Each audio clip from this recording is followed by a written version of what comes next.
se vuelve a desconectar Ricardo. Ahora sí. ¿Todo bien? ¿Ahí? Impecable, podés empezar. Muy bien. Esperen que comparto.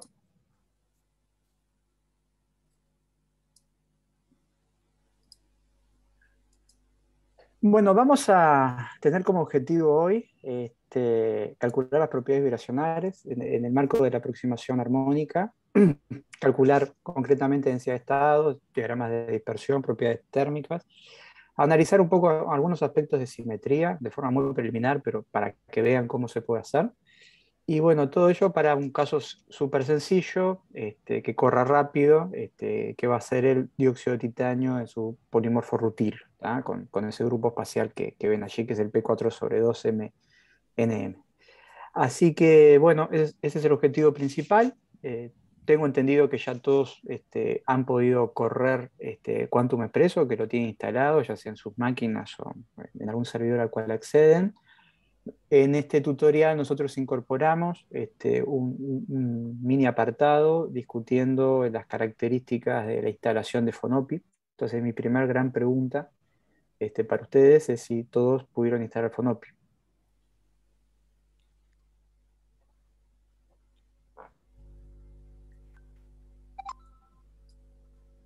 O mejor dicho, alguien que no haya podido instalar Fonopi.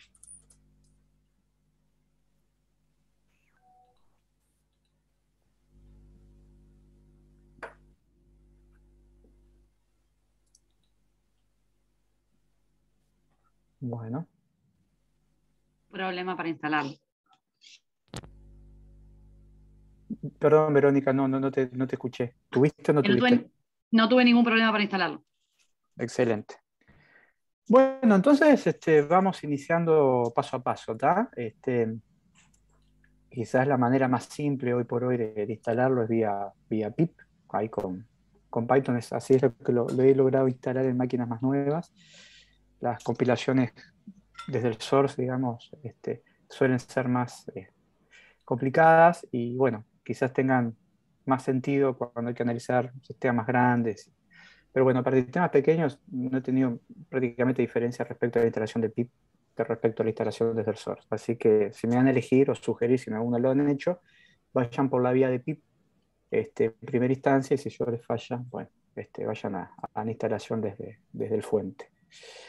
Así que bueno, primero que nada, y tal como lo tenemos descrito allí, cuando vamos a analizar fononos, tengo que partir de una estructura que está relajada. O sea, yo puedo hacer en fononos una estructura, digamos, que no está en su punto final estructural, o quizás esté eventualmente en una posición o una estructura metastable, que bueno, puede tener sentido analizarla, pero a priori, digamos, uno realiza fonones sobre algo que primeramente optimizó desde el punto de vista estructural, procurando minimizar las fuerzas y minimizar también el tensor de estrés, ¿tá? Las componentes del tensor de estrés, que es de alguna manera lo que es la rutina que se sigue con el propósito de modificar la celda unidad, ¿no? Quantum Expresso, a diferencia de otros códigos, de forma similar a VASP, tiene estas rutinas incorporadas automáticas, ¿verdad?, de optimización de parámetros de red, lo habrán visto con ARLES.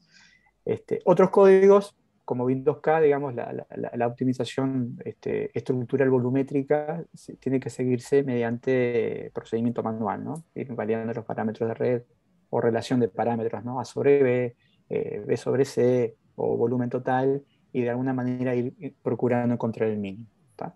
Así que bueno, todo esto simplemente para aclarar de que ustedes deberían tener ya una estructura relajada o prácticamente en condición de relajación.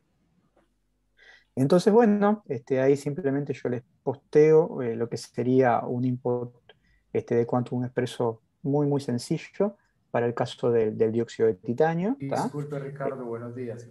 Buenos días. Habla Iván Sí. de Colombia.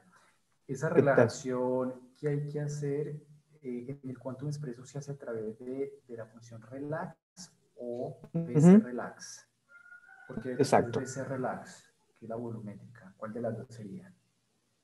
No, relax es únicamente la optimización de los iones, dejando Sí. fija la caja. Y después tenés el BC relax.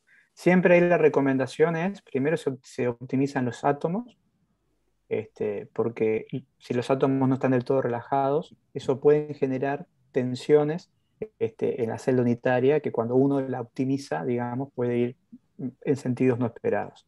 Entonces siempre uno debe minimizar los grados de libertad internos de las posiciones de los átomos en la red, y luego sí entrar en la rutina de optimización volumétrica. Hay sistemas que por su simetría, ¿verdad? Por ejemplo, un sistema cúbico con pocos átomos, una perovskita típica, ¿no? AbO3. Ahí vamos a ver que para el caso cúbico las fuerzas siempre nos dan cero, porque los átomos ocupan posiciones de alta simetría. Entonces ahí no tiene sentido optimizar las posiciones de los iones. Sí, el volumen, ¿verdad? Así que bueno. Okay. O sea que siempre se recomienda hacer ambas. Primero un relax y luego un BC relax. El tema de la optimización volumétrica, por ejemplo, con lo que van a ver más adelante con Susana, si ustedes quieren salir de la aproximación armónica para estudiar la evolución de la estructura, el coeficiente de dilatación térmica con la temperatura, va a ser necesario hacer fonones para distintos volúmenes, pero ustedes tienen que partir del volumen de equilibrio para poder proyectar. Hay algunos casos en los cuales el volumen de la celda se deja fijo, pero tiene que haber un motivo muy fuerte, digamos, para justificar eso, ¿no? No sé, por ejemplo, una estructura de difracción de rayos X de alta resolución que dice que los parámetros red son tal. Bueno, entonces asumamos que ese es el parámetro de red correcto, y bueno, y hagamos que los iones se optimicen a esos parámetros de red, y bueno, luego hagamos el análisis. Pero tiene que estar muy bien justificado eso. Por lo pronto, todo este tipo de rutina yo tengo que estar en un mínimo local. Y eso de alguna manera lo tengo que obtener vía relajación de grados de libertad interno, posiciones de átomos, y vía optimización de celda unitaria. O sea que capaz que para esta primera parte podríamos omitir la relajación volumétrica, por decirlo de alguna forma. Pero si vamos a encarar luego más adelante, que es lo que van a hacer con Susana, el tutorial de aproximación cuasi armónica, bueno, ahí no, necesariamente tienen que ir y procurar el volumen de equilibrio. Ok, entiendo, perfecto, muchas gracias. Una última pregunta, esos parámetros de red que aparecen ahí en pantalla, ¿de dónde los sacaron? Yo lo extraje de una base de datos nuestra, cristalográfica, que tenemos licencia, pero hay una base de datos cristalográfica, Open Database, Crystallographic Database, donde podés bajar la mayoría digamos, de las coordenadas y parámetros de redes estructurales de estructuras reportadas, sobre todo estas que son bastante comunes. Y hay también muchos repositorios de semiconductores, por ejemplo, donde se listan propiedades estructurales y aparte propiedades electrónicas de cálculo, donde uno puede bajar las coordenadas. Así que bueno, en concreto perfecto. Es una base de datos cristalográfica. ¿Paga o no paga? Hay acceso. Buenos días. Víctor ¿Sí? Mendoza. Yo tengo una preguntita. ¿Qué pasa, ¿Sí? ¿Qué pasaría en el caso cuando, si realizo, por ejemplo, una relajación estructural y estoy relajando la posición de los átomos y también el volumen? En ese caso, si me cambia el ángulo, por ejemplo, el ángulo gamma en 0.01 grados, en ese caso, ¿el cálculo estaría bien o tendría que hacer algún otro paso para que no cambie el ángulo? Vos aquí con cuánto me expreso reconoces simetría, o sea, vos podrías ponerle a tu sistema, imponerle el grupo espacial y grupo puntual. Y eso, eso no, sí, no sé quién habló. ¿Sí? Si vos imponés la simetría con tu grupo espacial, esa simetría se mantiene, a no ser que vos instruyas al contumo expreso que hagas el cálculo sin simetría. Si vos optimizas sin simetría, bueno, ahí sí se te pueden tener desviaciones respecto a la estructura cristalográfica, por decirlo de alguna forma. Y eso es tu decisión. Vos podés hacer la cálcula con la relajación asumiendo simetría, entonces no vas a tener desviación del ángulo. La simetría no te lo va a permitir.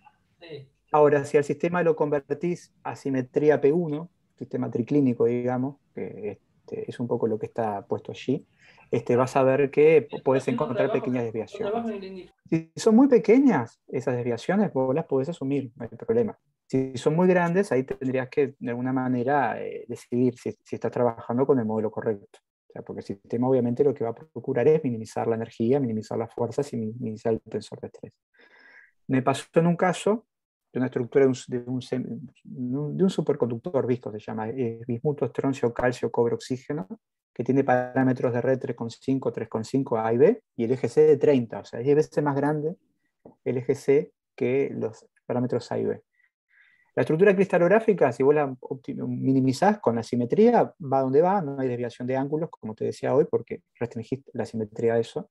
Ahora, cuando vos la soltás, los ejes empiezan a alejarse de 90 grados. Y bueno, nosotros encontramos con los fonones, de alguna manera, que esas distorsiones son interesantes, porque el modelo cristalográfico es un modelo promedial, ¿no? Es como un bosque. Los pinos podrán estar a distancias de separadas 2 y 2,5 metros. Entonces, en promedio vos ves ahí un 2,25 de distancia entre pinos. Pero si vos te parás en un pino y ves el orden local, puede ser levemente diferente. Y eso muchas veces es lo que pasa con los modelos cristalográficos. No de cosas simples como estas, sino de cosas un poco más complejas. Entonces, a veces, y eso se está haciendo mucho también en DFT, es tratar de trabajar con celdas un poco más grandes, permitiendo ciertos grados de desorden, de posiciones de átomos y de posiciones digamos, parámetros de red de celdas. Y se restituyen muchas propiedades electrónicas importantes. Eso se está viendo muchísimo en las perovskitas que se utilizan para celdas solares, las perovskitas híbridas, orgánicas e inorgánicas, que son cúbicas todas y tienen un compuesto orgánico en un sitio que es muy asimétrico, entonces la gente hace el cálculo dejando la simetría como está y no se recuperan muchas propiedades, por ejemplo, energías de gap en función de dopaje. Ahora, cuando hacen un modelo más grande y permiten que las moléculas orgánicas roten, y de alguna manera ahí hay más grado de libertad, en esos casos muchas veces se restituyen las propiedades electrónicas. Entonces, conclusión, depende de lo que vos quieras ver. Si tu sistema es muy simple, pequeño, pocos grados de libertad y sufrís distorsiones grandes respecto a los parámetros esperados, bueno, capaz que este es un problema con tu modelo, habría que revisar. Ahora, si es un sistema grande con muchos átomos, desorden estructural y tenés desviaciones, no sería un problema, al contrario, puede ser una solución. Te estaría indicando que quizás necesitarías trabajar con la célula un poquito más grande para poder acomodar esas tensiones y relajar la estructura para el punto que vos querés. O sea, no necesariamente es mala noticia eso, sobre todo para sistemas complejos, ¿no? Pero para sistemas simples, donde ya más o menos está todo bien entendido, bueno, ahí sí tendrías que revisar un poco más. Mi sugerencia siempre es la simetría guía, ¿tá? Pero estamos haciendo cálculos en sistemas que podrán admitir determinadas distorsiones por fuera de esa simetría. Entonces yo siempre relajo sin simetría y hago los fonones sin simetría, ¿tá? Como estoy viendo acá en este caso. Porque si hay una distorsión, algo puede querer decir y bueno, lo vas a ver. Si dejas la simetría impuesta, quizás no lo veas. Ok. Porque en el caso que yo le comento, por ejemplo, es un sistema ortorrómbico. Y en ese sistema, pero yo utilizo el BAS, entonces yo le hago la relajación con híbrido 2 y CIS3. Entonces, en ese caso, siempre, entonces, ahí me cambia un poquito el ángulo. Me cambia a 0,01 grados, por ejemplo. Puede ser más o puede ser menos de 90 grados. En ese caso, no, o sea, no he podido todavía. Entonces, con lo que usted dice, sería colocarle como un ISI 2, ISI de las simetrías igual a 2 para que haga el cálculo con simetría, sí, ¿no?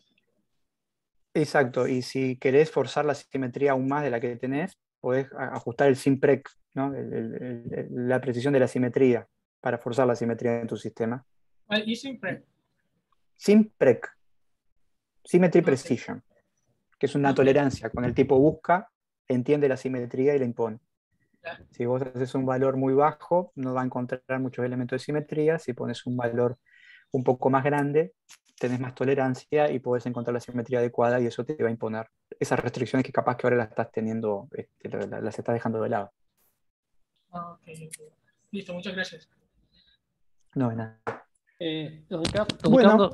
Ricardo, ahí estoy copiando en el chat 4 bases de datos que son gratuitas. Está el Material Project, el Aflow, el Nomad y el Material Cloud. Así es que los que trabajan con BAS van a poder bajar el postcard de los archivos o el archivo ZIF.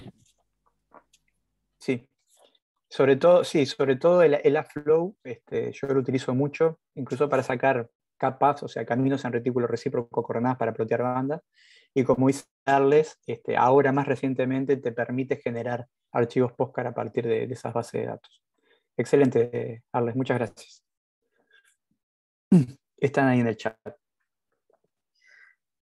Bueno, Entonces, esta primera parte, simplemente recordarles eso, ¿no? Procurar hacer esto para estructuras relajadas. Ese es el motivo por el cual está esta primera parte del tutorial. Y bueno, mi sugerencia es ver si lo pueden correr. Digamos, debería esto correr rápidamente. Incluso está hecho en una rutina simplemente SSF, está single point, pero simplemente para que vean que pueda correr. ¿Tá? Así que si quieren, podemos ir al tutorial en la carpeta en la que estuvimos trabajando, perdón, que vamos a trabajar, que se llama Práctico 5, no sé si quedó actualizado el número de práctico, pero que era el Práctico 5 otros años. ¿Tá? Entonces no sé si todos pudieron descomprimirse esa carpeta. Si no, es momento de hacerlo, digamos. Y ahí van a ver el tio2.in que está presente, ¿verdad? Tal como está allí descrito. Y van a encontrar un archivo lanzador, que es Run Quantum Expresso, que básicamente tiene dos partes. La primera, simplemente, acá obviamente ustedes ajusten el número de procesadores a su conveniencia, ¿no? Y vamos a hacer en primera instancia un cálculo electrónico seguido de un cálculo fonónico. Fonónico dentro del marco de Quantum Expresso. ¿Para qué? Para generar el famoso archivo de cargas de Born, que tanto discutimos la clase pasada, para hacer las correcciones LOTO splitting y demás. ¿Se acuerdan que había que alimentar a Fonopi con información extra? Función dieléctrica y además las cargas dinámicas de Born. Entonces, para que esa información se imprima y ustedes la tengan disponible y armar su archivito Born para luego trabajar con Fonopi, necesariamente tienen que hacer este cálculo por fuera. En BAS es distinto, el epsilon es la opción, pero acá me voy a limitar simplemente a describir el tutorial en Quantum Expresso. ¿Tá? Así que bueno, están los dos archivos ahí concatenados, las dos corridas concatenadas, una al final de la otra. Y nada, simplemente sugiero que lo corran, ¿tá? Para generar los sendos output para luego analizar y mirar. ¿Tá? Así que vayan corriéndolo y me cuentan a ver cómo les va.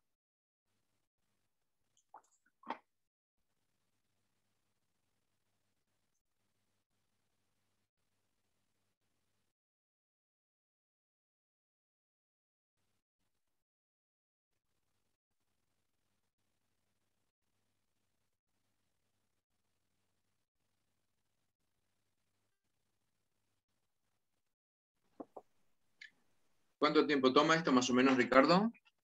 Nada, ya debería haber terminado la primera parte y la parte de fonones también. Así que en mi caso ya terminó. Así que es poquito. Vos lo estás corriendo con la supercomputadora de Inglaterra, ¿no? No, supercomputadora de Uruguay. Una i7 que tengo acá en la oficina. No estoy en la oficina ahora, estoy en mi casa, pero estoy conectado a la oficina. No, este sistemita corre muy rápido. ¿Hay alguno de los compañeros aquí que haya podido terminar?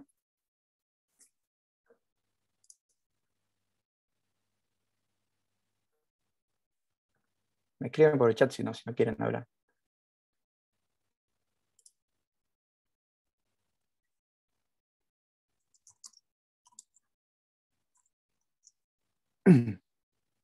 Esto es un out del SSF usual, digamos, de Quantum Expresso.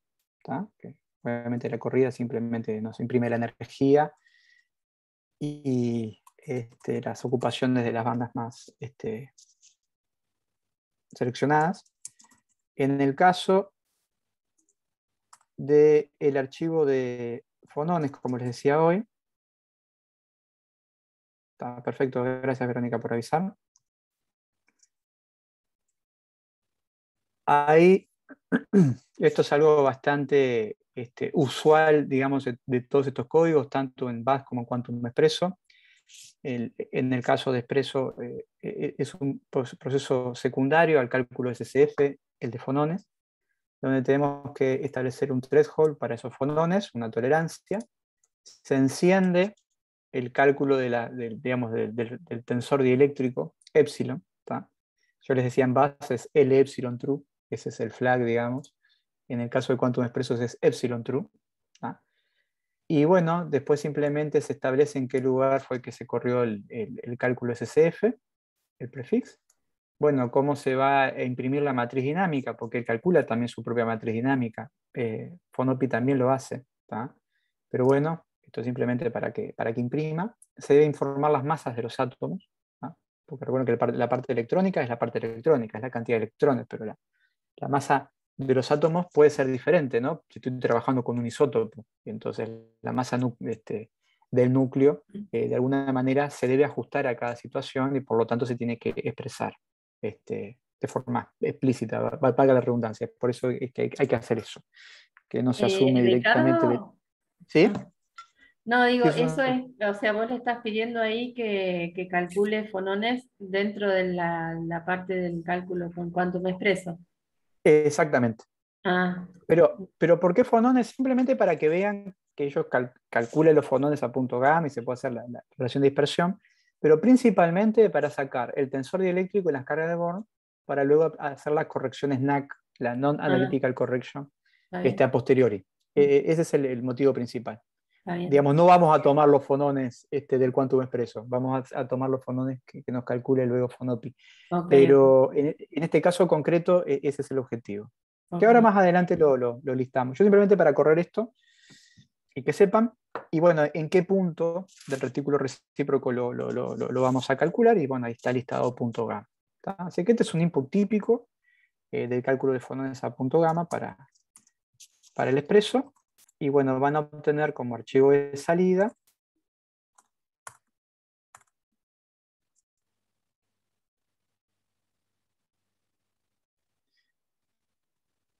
lo que están viendo aquí. Entonces, bueno, resultado final, esto de vuelta, corre rápido porque es un sistema pequeño, pero los cálculos de fonones son siempre más largos que los electrónicos. Primer resultado, el tensor dieléctrico de mi sistema, que bueno, es tetragonal, por lo tanto tengo dos elementos independientes, epsilon XX, epsilon II, que son iguales, por simetría, porque es tetragonal, y el epsilon ZZ, que es diferente. Y después más abajo, las famosas cargas de Born, que habíamos visto en la clase pasada, que eran calculadas con BAS, acá las tienen calculadas con el Quantum Expresso, ¿verdad? Que bueno, que son aproximadamente, si ustedes diagonalizan esta matriz, poquito más de 6 para el caso de los titanios, casi 7 en el caso de la componente en Z, y en el caso de los oxígenos, una carga cercana a menos 3,5, por ahí, aproximadamente.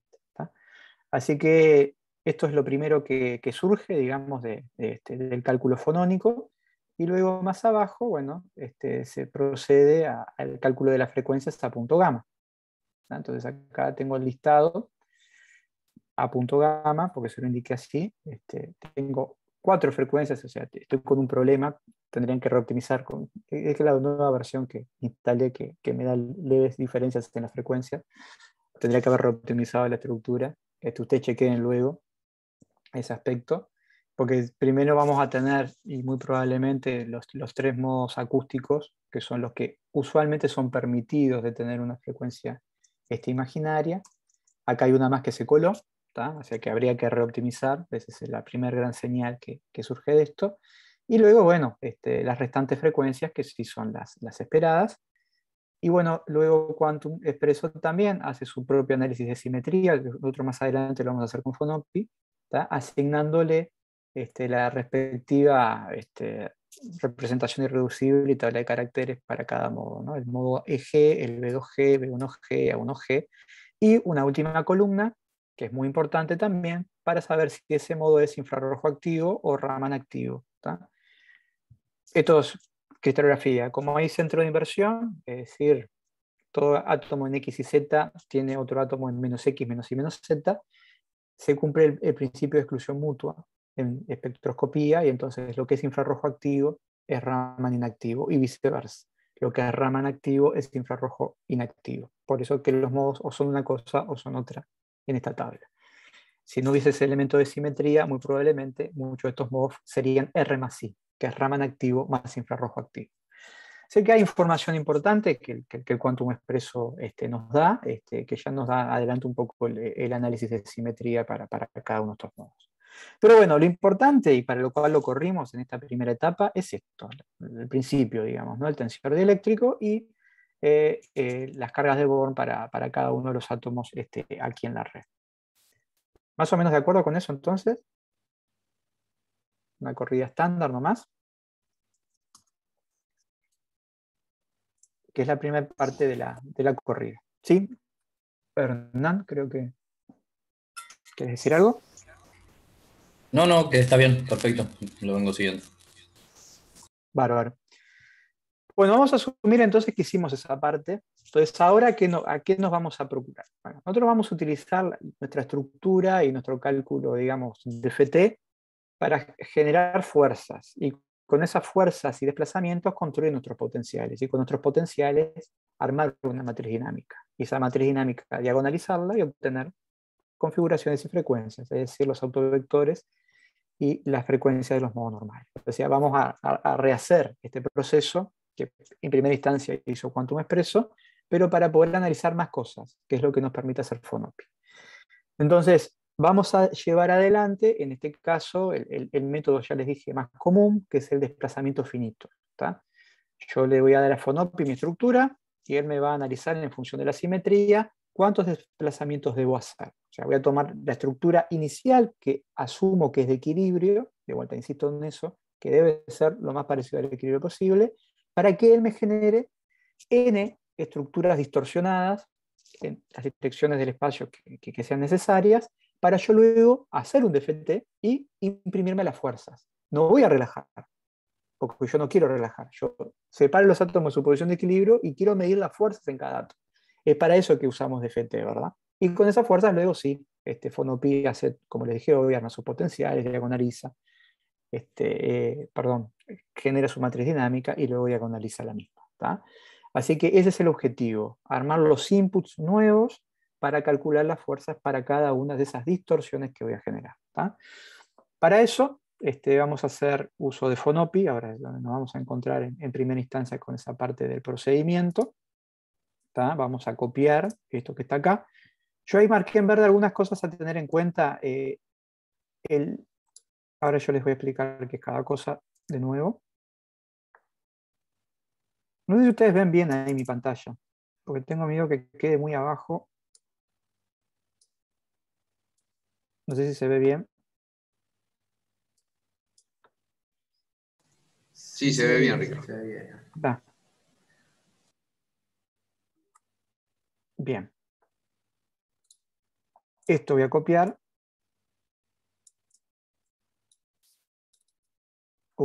Estoy con menú.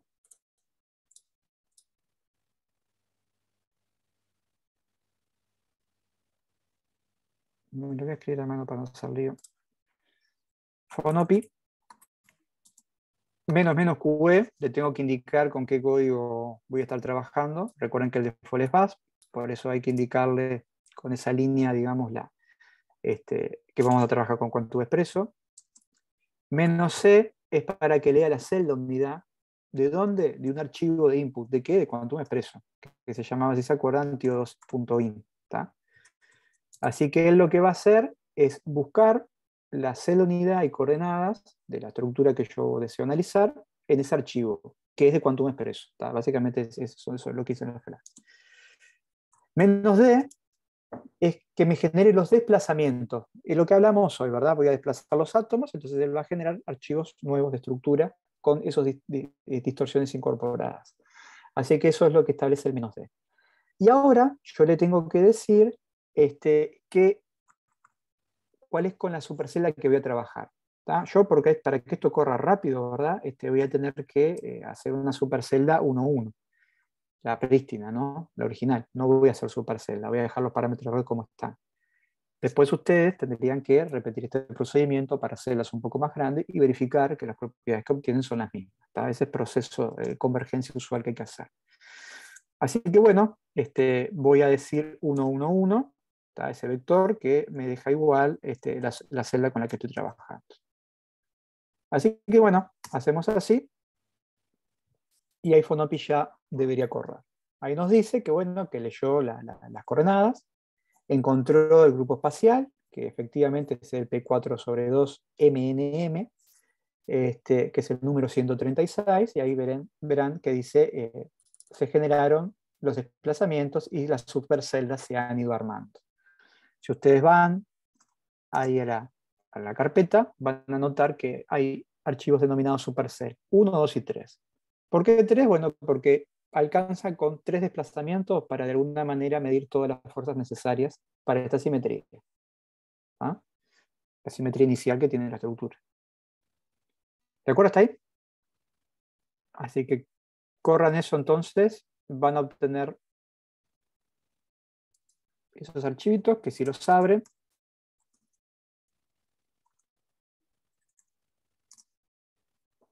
lucen así, que únicamente incluyen la información estructural. ¿Tá? Como ven acá, tienen el cell parameters, tienen las especies atómicas y tienen las coordenadas atómicas. Toda la otra parte del input del Quantum Expresso no queda. Por eso tenemos que, ahora más adelante, hacerlo a mano, empalmar. Ponerle toda la parte inicial de la descripción electrónica. Si miramos y comparamos estas estructuras, digamos, vamos a ver que la estructura inicial, los átomos de titanio estaban en 000 el primero y 050505 el segundo. Para esta primer supercelda, verán que la primera coordenada está en .00 algo, 0.00 algo. Lo que estamos haciendo es moviendo el primer titanio en la diagonal de la cara XZ. Desplazo un poquito en X, desplazo un poquito en Z, así que como son dos valores iguales, ¿verdad? Estoy viendo en la diagonal de la cara AC, por decirlo así. Y las otras coordenadas quedan más o menos igual. ¿Tá? Así que ese es el primer desplazamiento que él generó. Después podemos ir viendo las restantes dos. En este caso, como ven acá, los titanios están quietos, estoy moviendo el primer oxígeno, ¿tá? Un poquito a lo largo del eje Z. ¿tá? Antes esto era 0, ahora es .019. Y luego, si vamos a la tercer archivo de entrada,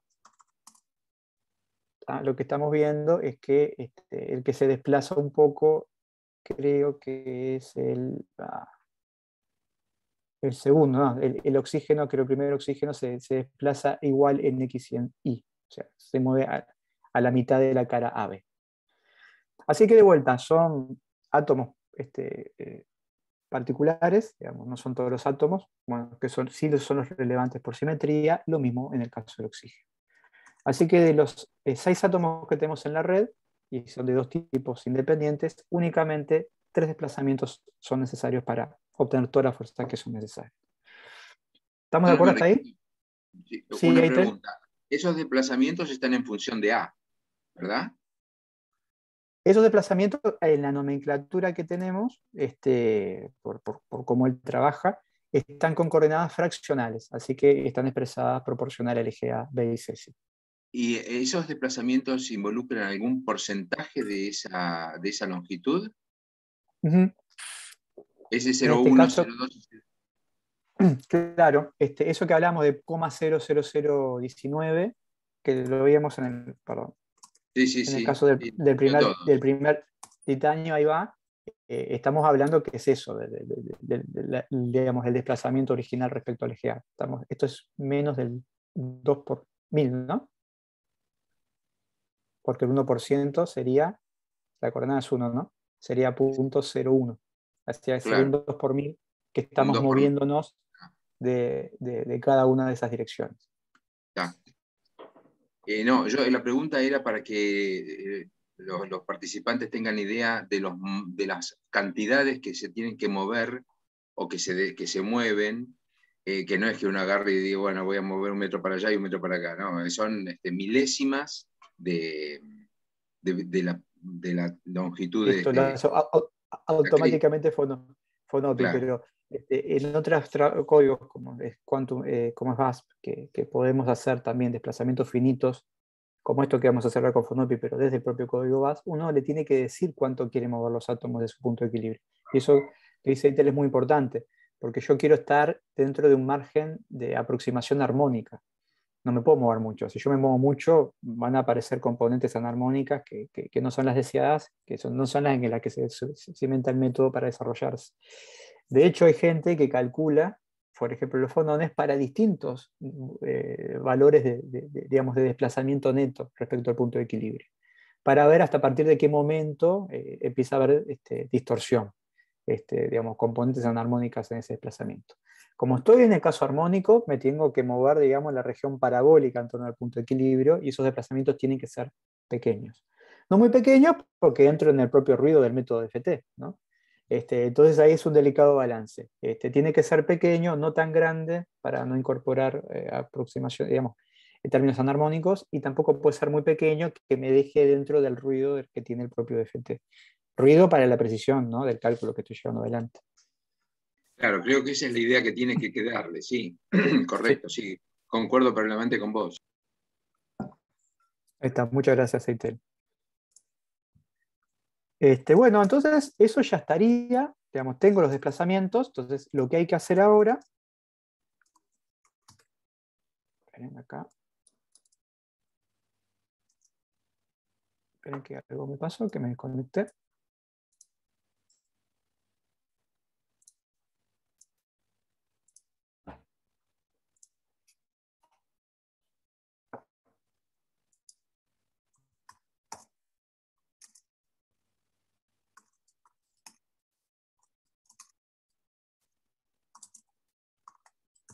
¿Me escuchan? Sí, sí, perfectamente. Sí, porque se me desconectó la terminal, por eso me asusté, capaz que me quedo sin internet. Bueno, entonces tengo los inputs, tal como lo tenemos listado aquí en el tutorial.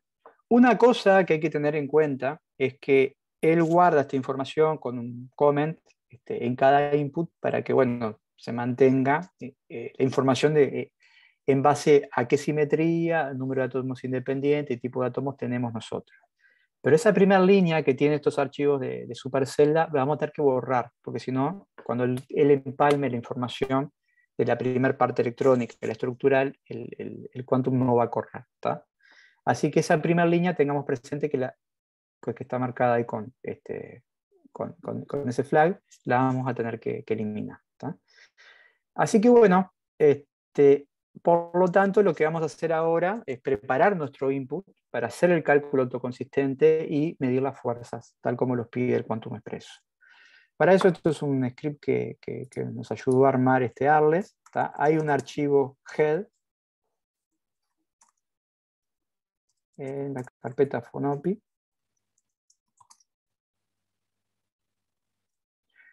Así que lo que les propongo es movernos a dicha carpeta y copiar los archivos de supercelda en ella, ¿sí? Y bueno, si miramos el archivo header, que es el encabezado, vamos a verificar que tengamos puesto en la llave control estrés y force para que calcule las fuerzas y calcule el estrés, porque si no las calcula, no las imprime, y si no las imprime, no las puedo leer para procesarlas con el Fonopi. Esto es medio obvio, pero lo aclaro, porque según el segundo corre y voy a hacer luego el postprocesamiento con Fonopi y no corre porque él va a buscar las fuerzas en el output y no están. ¿tá? Entonces tengo que decirle al output de Quantum Expresso que imprima la fuerza. ¿tá? Lo mismo con el tensor de estrés para simplemente chequear que está todo bien. El resto es igual a lo anterior. ¿tá? Así que este archivo header es toda la parte del Quantum Expresso sin la estructura. Entonces lo que vamos a hacer con el script que les comentaba ahora, que armó Arles, perdón, es pegar los dos, hacer un paste, cut and paste del header y del archivo de entrada en cada caso, y bueno, con eso generar el nuevo input que voy a terminar utilizando para la corrida de Quantum Expresso. ¿tá? Para eso entonces, vean lo que se llama QE-Forces, ¿tá? que es ese script que armó Arles. Eso lo pueden hacer a mano o lo pueden hacer utilizando este script. ¿tá? Así que bueno, lo que vamos a hacer es con el comando cat, pegar primero la primera parte del cálculo electrónico, le vamos a empalmar abajo la parte estructural y con eso vamos a generar un nuevo archivo de input, de Quantum. Y lo que vamos a hacer es copiar los pseudopotenciales que están en la carpeta del nivel anterior. Y bueno, vamos a entrar a cada una de estas carpetas y correr el Quantum Expresso. Así que eso es importante, hacerlo entonces, hacer esa corrida. Una cosa, antes de correr, como les decía al principio, es borrar la línea. Hay que borrar de los archivos de input esta llave de comando, porque si no, si eso queda presente en el archivo empalmado, no va a andar. Así que la idea es correr entonces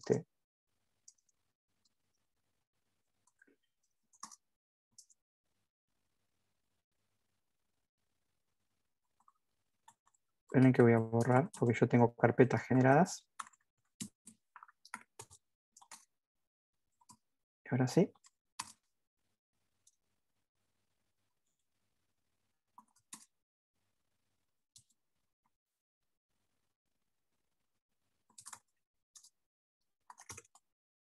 Esperen un segundito.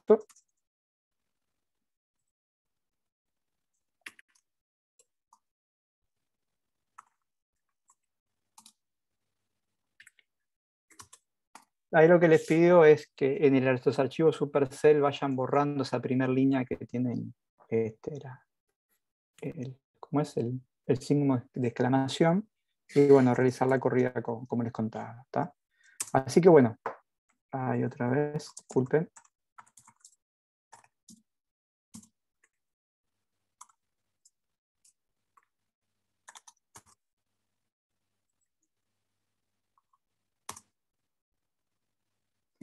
Debería poder correr así.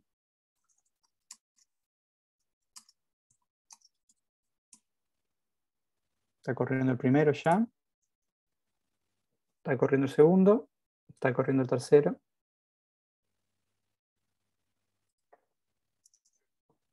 Y ahí terminó. Entonces, si eso anduvo bien, y vamos a las carpetas 01, van a encontrar la corrida de Quantum Expresso para esa Supercell data. Y si miramos uno de esos outputs, por ejemplo el 1, nos vamos a encontrar que al final se nos imprimen las fuerzas de cada átomo, que es lo que nosotros necesitamos, ¿verdad? Para el cálculo. Y aparte de eso, el tensor de estrés, como estamos viendo acá, ¿no? El sigma XX, sigma Y, sigma ZZ, y bueno, los elementos no diagonales que son prácticamente que nulos por la simetría cuasi ortorrómbica, tetragonal, ¿no? Pero todos los ángulos son 90, entonces esperamos que los términos no diagonales sean nulos o tendientes a cero. Ahí ven que el sistema está con una presión positiva, 19 kbar, está un poquitín alta, digamos. Capaz que si relajamos el volumen de forma correcta, los parámetros de R se dilatan un poco. Pero bueno, esas son cosas que está bueno chequear. Así que bueno, ahí tenemos las tres distorsiones con sus tres outs, con sus respectivas fuerzas. Y nada, lo que nos queda ahora es instruirle al Fonopi, que lea esas entradas. Entonces, lo que viene ahora es esta opción, que está acá, donde de vuelta yo le tengo que decir que lea una salida de Quantum Expresso. ¿Basado en qué? En una estructura original. ¿Que cuál es? Ese archivo inicial. Él siempre precisa un archivo de estructura no modificada de referencia. Por eso es muy importante ese archivo IN. Lo que hace en BAS es un postcard, que yo siempre le llamo postcard original o postcard 0, al cual él lee para ver cuáles son las distorsiones o no. Así que siempre hay que tener un archivo intacto, digamos, de la estructura relajada, con el cual referenciarlo. Así que vamos a leer un archivo de celda unidad, un archivo IN que corresponde a Quantum Expresso, eso es lo que se establece en los primeros comandos, y luego -F es que lea las fuerzas de los archivos que listo a continuación. en la carpeta 001, en la carpeta 002, en la carpeta 003, ¿tá? Así que es muy manual en ese sentido, ¿tá? Digamos, digo, ¿qué es lo que quiero leer y dónde está lo que quiero leer? Entonces, voy a copiar esto, ¿sí?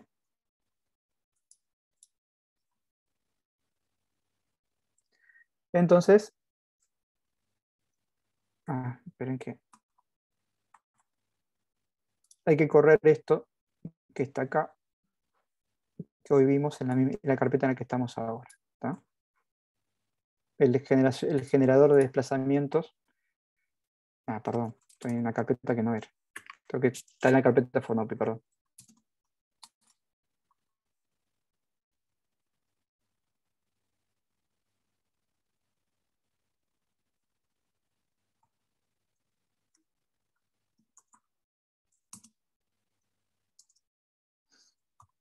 Ahí, ahora sí. Voy a pegar esto.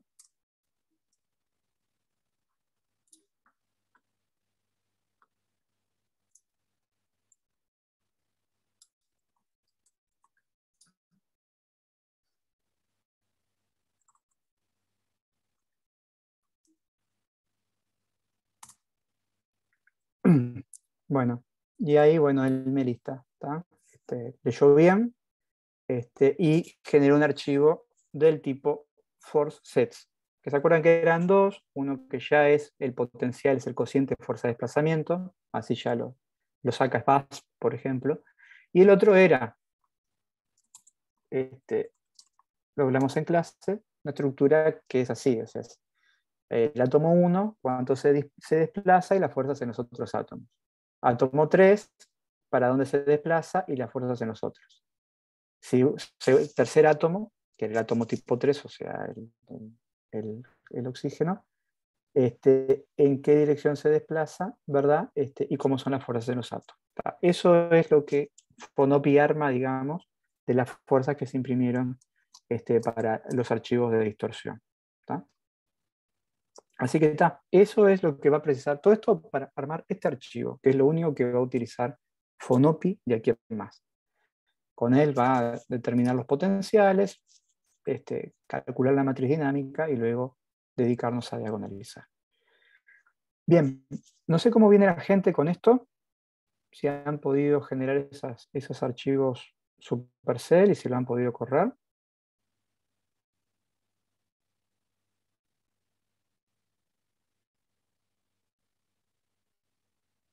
¿Sigo? ¿Sí?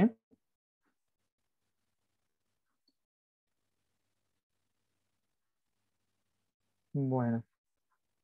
Entonces, ahora nosotros en esa carpeta Fonopi vamos a encontrar un montón de archivos conf. Los archivos conf eran los que tenían resumidas las instrucciones de las cosas que vamos a ir haciendo. ¿Tá? Tal como vemos acá en el tutorial, lo primero que vamos a hacer es calcular una densidad de estado fonónica. Para eso, en ese archivo meshconf teníamos que tener como información los tipos de átomos, titanio y oxígeno, las dimensiones de la supercelda con la que estamos trabajando. Recuerdo que todo esto lo arrancamos a hacer con la celda original, 1, 1, 1. Por lo tanto, tengo que seguir trabajando así con 1, 1, 1. Y lo tengo que informar, porque si no lo pongo, me lo va a pedir. ¿Tá? Y de acá la grilla de puntos de Moscov-Pack, lo mismo de la grilla electrónica, pero de vuelta no son electrones, son fonones. Y si esto fuesen electrones, una grilla 20 por 20 por 20 puede ser muy pesada. Vamos a ver acá que vamos a modificar esos valores tanto como se desee, como estamos diagonalizando una matriz de constante de fuerza, digamos, una matriz dinámica, que no está en los electrones más. Digamos, ahora no vamos a hacer más cálculo electrónico, imprimimos la fuerza, ya está, dejamos de lado el código de FT, ahora nos dedicamos simplemente a trabajar con el Fonopi. ¿Tá? Así que bueno, eso es lo que es necesario. Y bueno, de vuelta, la primera parte es la de siempre, le tengo que decir cuál es mi celda unidad de referencia, y acá "-p" y meshconf nos va a permitir plotear los resultados de lo que yo le pide, de lo que yo le pido, perdón, con el archivo meshconf, que va a ser la densidad de estados, por default. ¿Tá? Así que bueno, hacemos eso, el tipo va a leer el archivo forSets, el tipo vuelve a chequear la simetría, y bueno, ponerán ahí abajo que se está realizando el sampleo y se está calculando la densidad de estado fonónica. Esto le toma unos segundos. Y si tienen la interfaz gráfica habilitada, deberían poder levantar el GNU-Plot ahora en breve.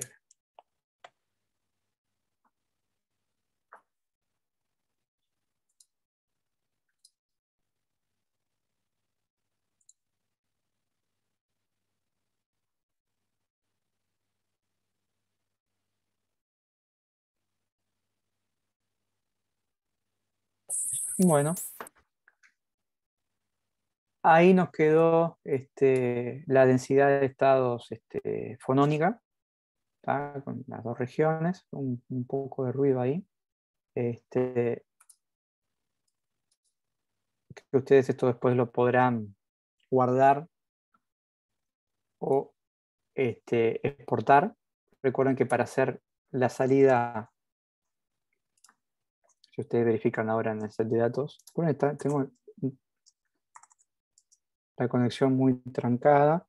Hay un archivo ahora que se llama total DOS-DAT, que es la densidad de estados vibracional, ¿sí?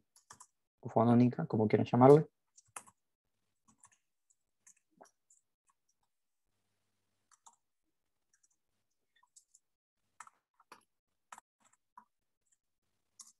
¿Tá? Archivo 2 columnas, ¿sí?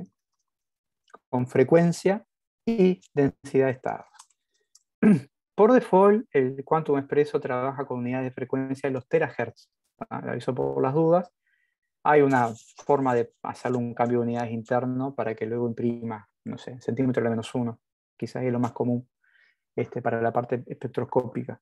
Pero bueno, terahertz es un número no muy grande, tampoco muy chico, y es bastante razonable para mirar y comparar. ¿Tá? Así que les aclaro eso porque todas las unidades de referencia van a ser en ese sentido. Si ustedes quisieran guardar un archivo de más, también tienen la opción "-s", que era la opción save, ¿verdad? "-p-plot", "-s save". ¿Ah? Y ahí se les imprime un archivo PDF, ¿verdad?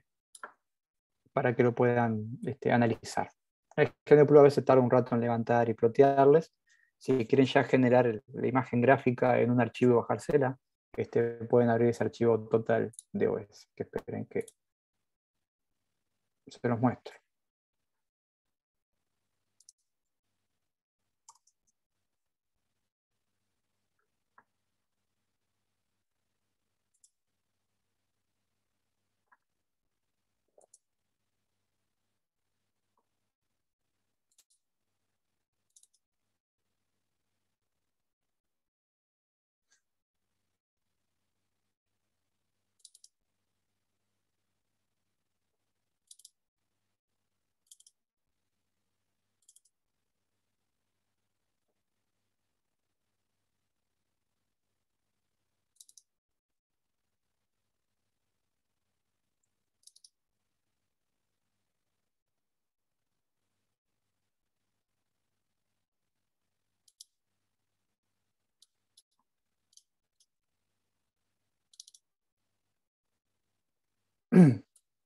Que sale con unidades, todo ploteado y demás. ¿Tá?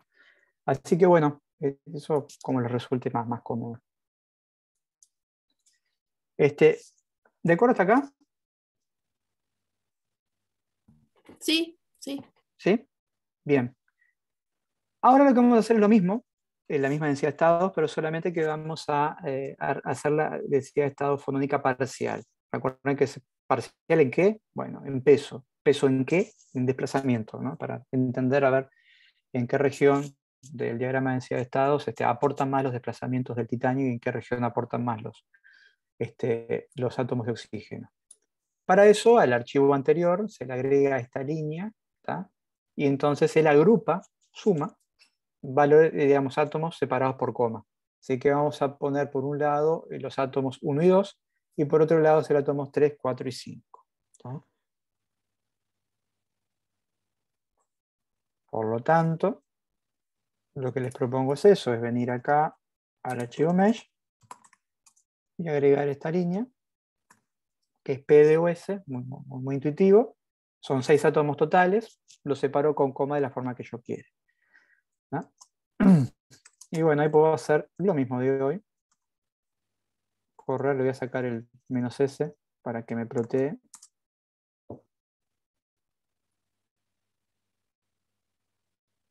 Ahí les indica que está calculando la densidad de estados proyectada.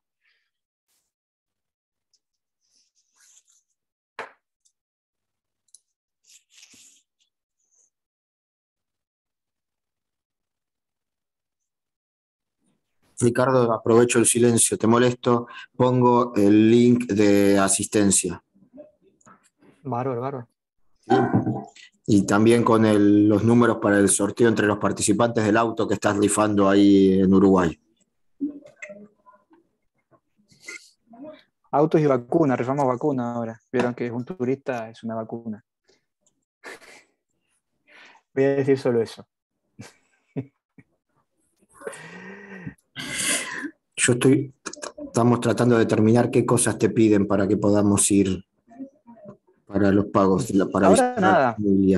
No piden. Ahora desde noviembre es el PCR negativo 72 horas y las 2 vacunas. Lo que pasa es que si nosotros tenemos que sacar un PCR y somos 4, se nos hace muchísima plata.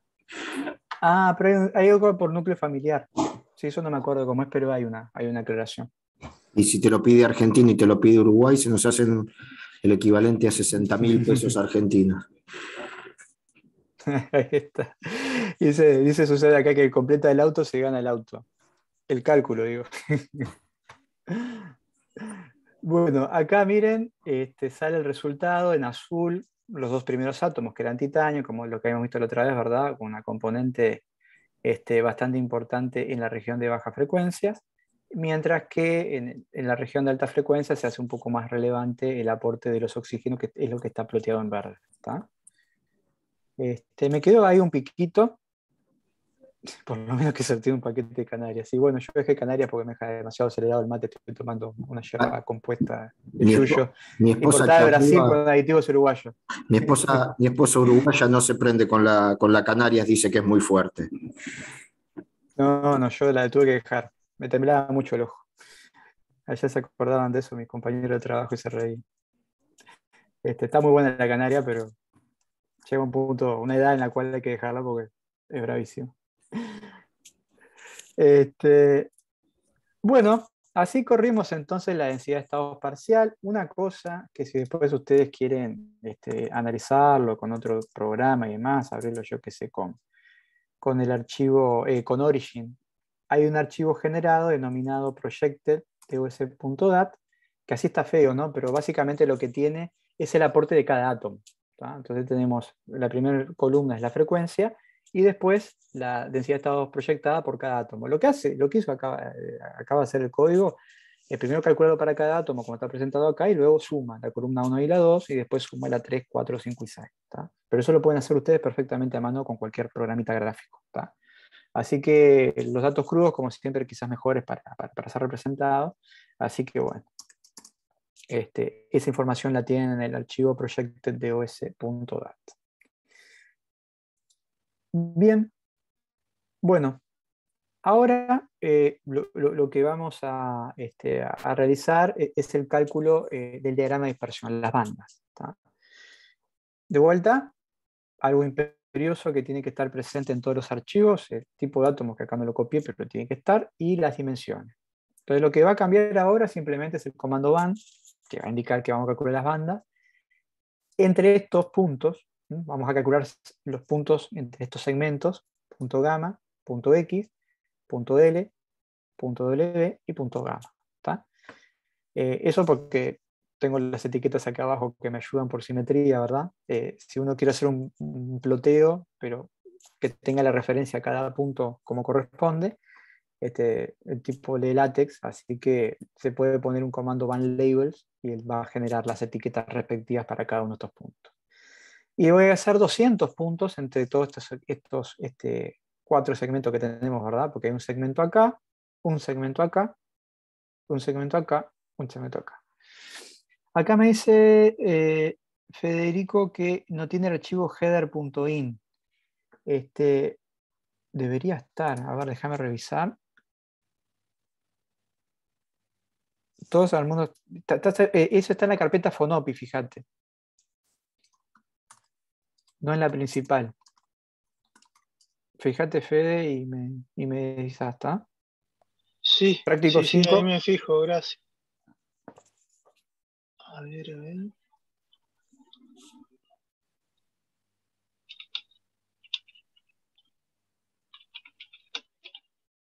Sí, ahí está. Ahí va. Creo Igual que yo me adelanté de trabajamos hoy. siempre. No, ahí ya te conviene moverte a Fonopi y trabajar en la carpeta Fonopi. Yo hoy me adelanté y bueno. trabajé en la principal, pero era esa la idea. Moverte a Fonopi y hacer todo eso. Perdón que yo me adelanté hoy y confundí por ahí. No, está bien. Gracias. No de nada. Así que bueno, es el archivo de bandas entonces, que ya tiene un ejemplo claro. Y bueno, ya lo podemos usar. Hay otras cosas más en la línea, en las líneas en ese archivo que no son necesarias. Y bueno, para correr, como siempre, ¿tá? La primera parte, como les comenté, el P para plot, y ahora voy a leer el archivo banconf. ¿Tá? Y bueno, ahí ya el tipo entendió los 4 puntos en los que va a trabajar, y sobre esos caminos, 201 puntos va a calcular.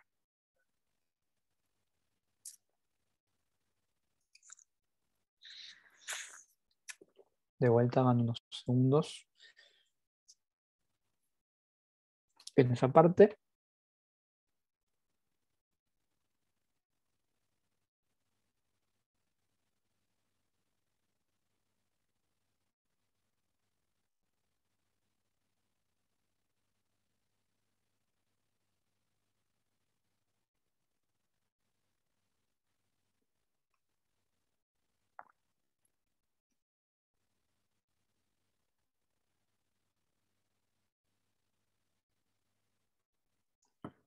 Y bueno, ahí vemos.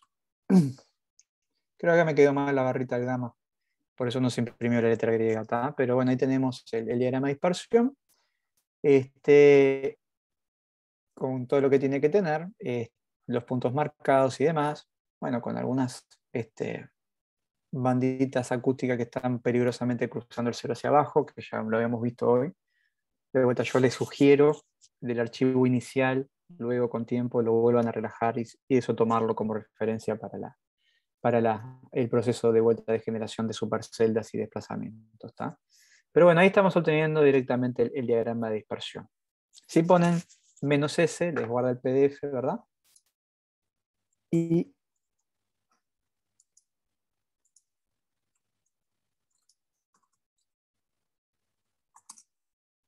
van a encontrar un archivo ban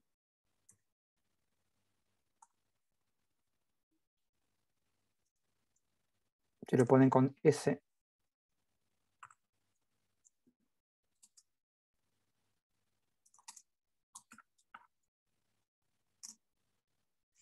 Un archivo ban PDF que pueden leer acá. ¿tá? Así que esa es la opción bandas, muy, muy sencilla. Y bueno, ahora llega el momento de incorporar la famosa corrección no analítica, ¿no? La Non-Analytical Correction, NAC, que necesitan las cargas de Born y la función dieléctrica. Para correr eso, tenemos que tomar el archivo de bandas original y agregarle NAC true, ¿no? Para que aplique la corrección. Pero de vuelta, yo tengo que darle como feedback el tensor dieléctrico y las cargas de Born. Para eso hay que armar un archivito Born, que ustedes ya lo tienen armado, que se armó en base al cálculo de fonones que les conté hoy al principio, ¿sí? Donde se pone en una línea, ¿tá? Acá voy a checar un poco para que lo vean, XX, XY, XZ, y X, Y, y Z, ZX, ZY, ZZ, ¿tá? El tensor dieléctrico y después las cargas de Born de los dos átomos independientes. Acá tenemos la carga de Born para el átomo de titanio y la carga de Born para el átomo de oxígeno. ¿tá?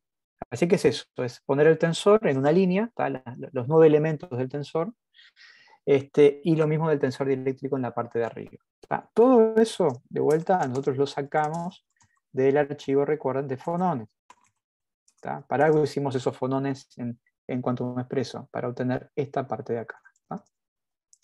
Así que es este tensor y la carga de Born del átomo de un titanio y la del átomo de oxígeno. ¿De acuerdo? Así que eso se escribe en una línea, se pone allí, y bueno, cuando yo voy a correr el archivo bandconf,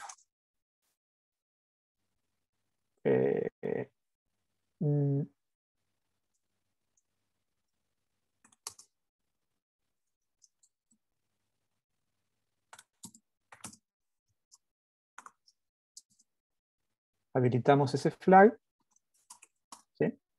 Y bueno, corremos nuevamente las bandas. Voy a poner, porque le lleva un tiempo el ploteo, voy a poner ese que es mucho más rápido. Bueno, ahí les dice, ¿no? Que encontró el archivo Born, ¿no? NAC parameters were read from Born, ¿tá? Bueno, acá la cita a aplicar del paper del cual está implementado, que es de gente de Quantum Expresso, ¿verdad? Perdón, de Avini. 11. Y bueno, acá les voy a mostrar el archivo van.pdf.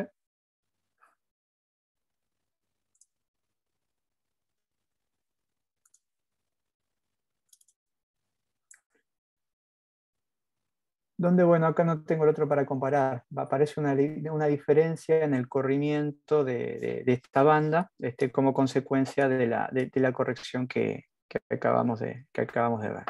¿Tá? Así que la presencia de la corrección, sobre todo la van a notar en esta región, sobre punto gamma, porque se toma el límite del Q tendiendo a 0, que es donde es más marcada la aparición de este efecto. ¿Tá? Y bueno, van a notar que hay diferencias respecto al archivo de bandas original. Pero bueno, por lo menos que les quede claro, estipulado el procedimiento. Aquí abajo simplemente les dice cómo era el archivo de input del Expresso para armar ese archivo. Bien. ¿De acuerdo hasta ahí? Acá les dice también que la corrección NAC se la pueden incorporar al archivo van o lo pueden incorporar también desde línea de comando. ¿Tá? Eso es una variante como ustedes deseen. Así que bueno, de vuelta, archivos con, calculamos densidad de estados, total y parcial.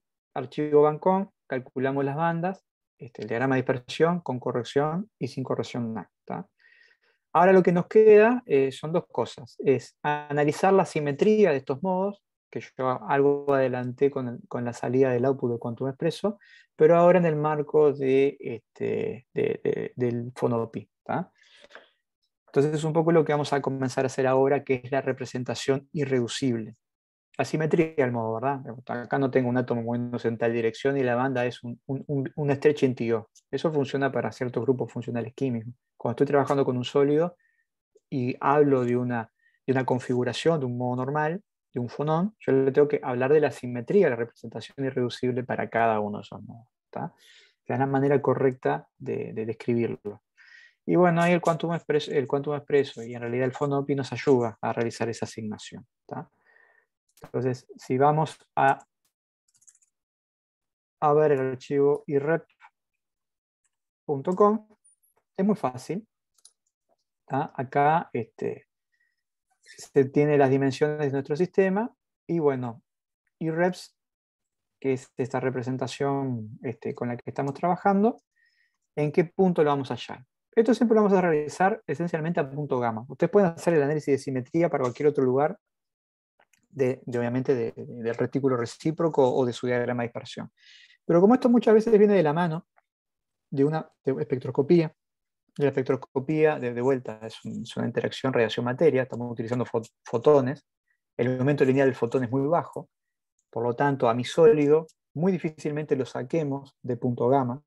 Es por eso que todo el análisis de simetría y demás se realiza en ese punto. ¿Tá? Es por eso que la representación irreducible la vamos a calcular a punto gamma. Y bueno, y hay un QX, QY, QZ, lo que está acá, Y una cosa que uno puede ajustar aquí es la tolerancia en la simetría. Algo que hablamos con un compañero aquí al principio. Él va a imponer simetría en función de, bueno, los X y Z de las posiciones de los átomos y las posiciones de los modos, ¿verdad? De las configuraciones de los modos normales. Entonces, si yo voy bajando ese numerito, haciéndolo muy, muy chiquitito, el control de simetría es muy estricto y él no va a encontrar la simetría que yo espero. Por otro lado, puedo ir haciendo más laxa esa tolerancia, haciendo que ese valor vaya creciendo, aumentando la tolerancia, no reduciendo el criterio, sino que haciéndolo más laxo. Y bueno, ahí pueden ir apareciendo determinados elementos de simetría hasta que, bueno, de alguna manera se condiga con lo que yo espero. ¿Tá? Así que él da la opción de jugar con ese parámetro de tolerancia para encontrar la simetría de mi sistema. Poner un 9 a la menos 2. Y bueno, con eso vamos a correr, tal como establece allí el tutorial.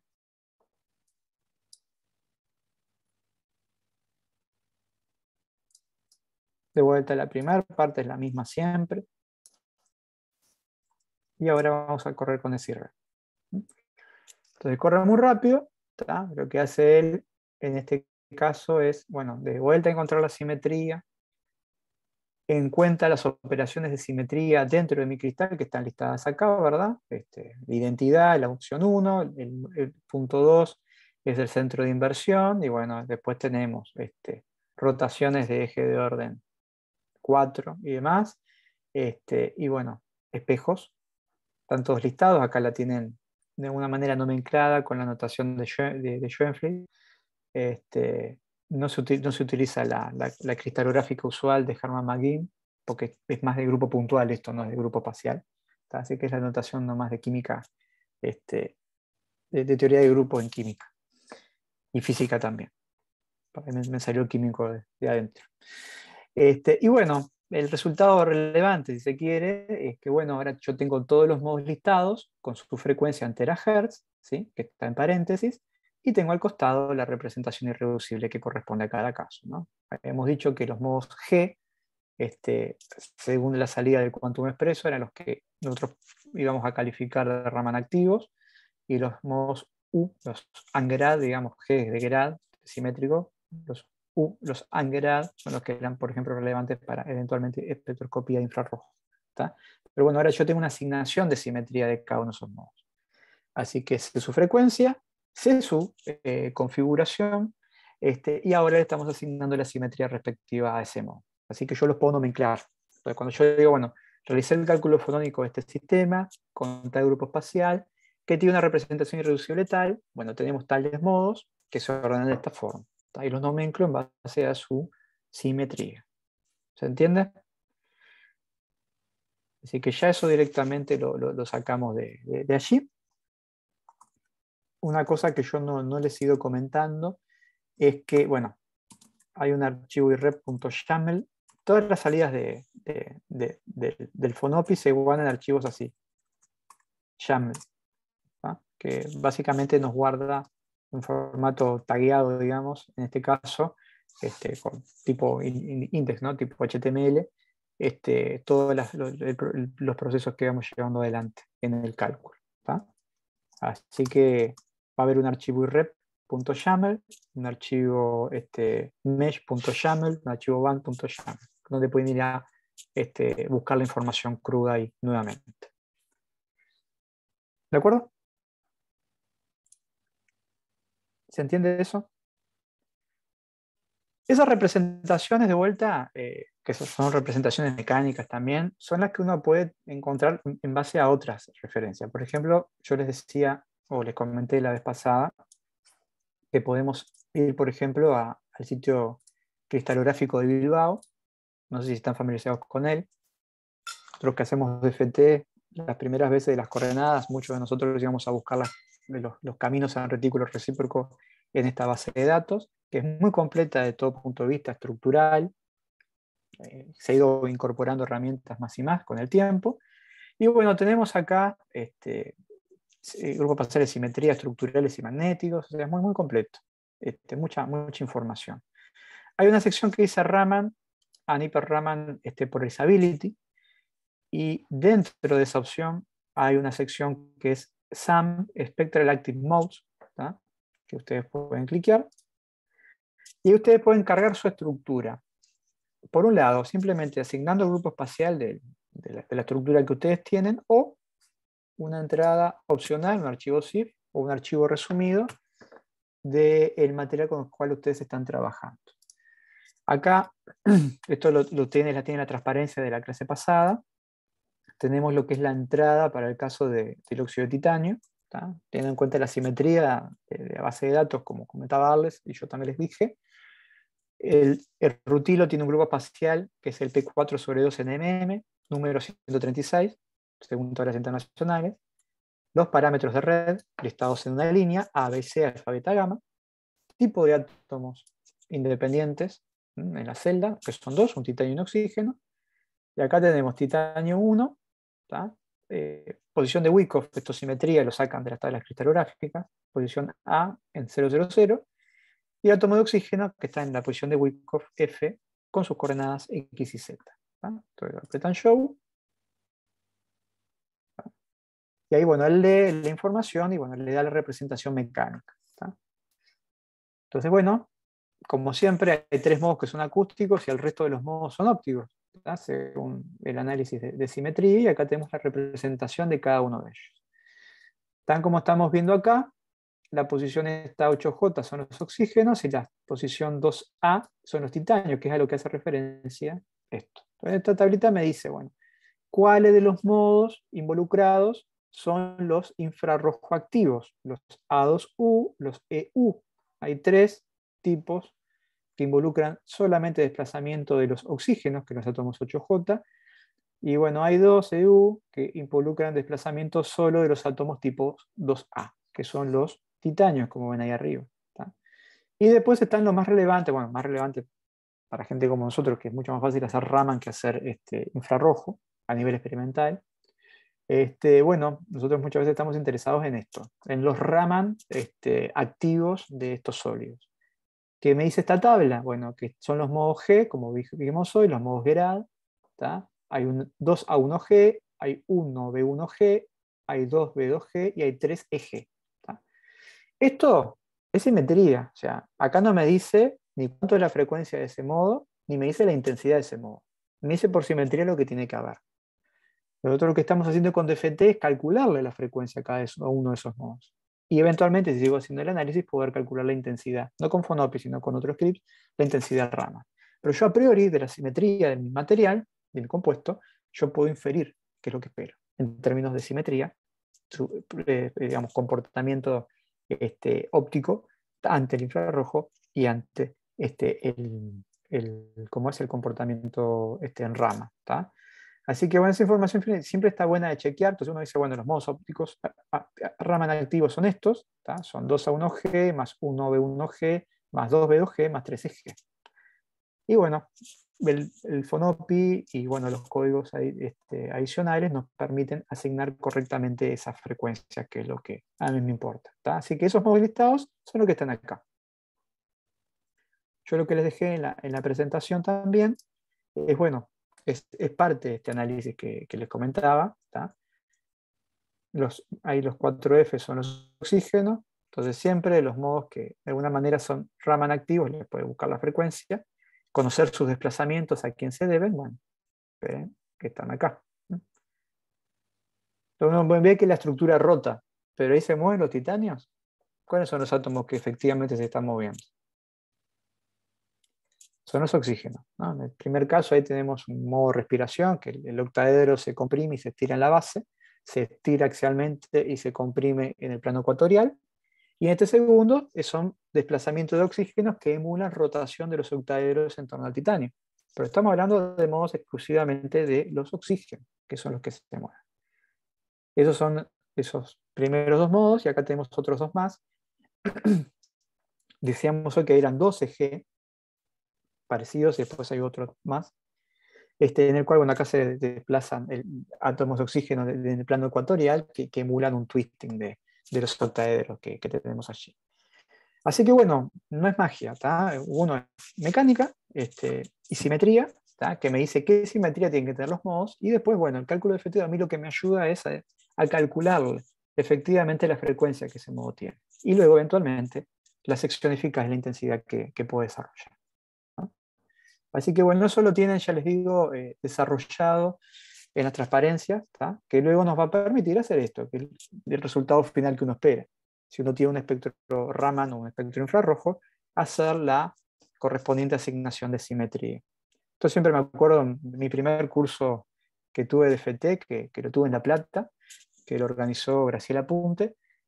Fueron charlistas Leo, Rico y Eitel mostró los resultados de su trabajo en Dinamarca, de cómo el cálculo fonónico había permitido corregir una mala asignación de simetría de unos modos normales de vibración. ¿Va? Año 2002 por ahí, creo, o 2001.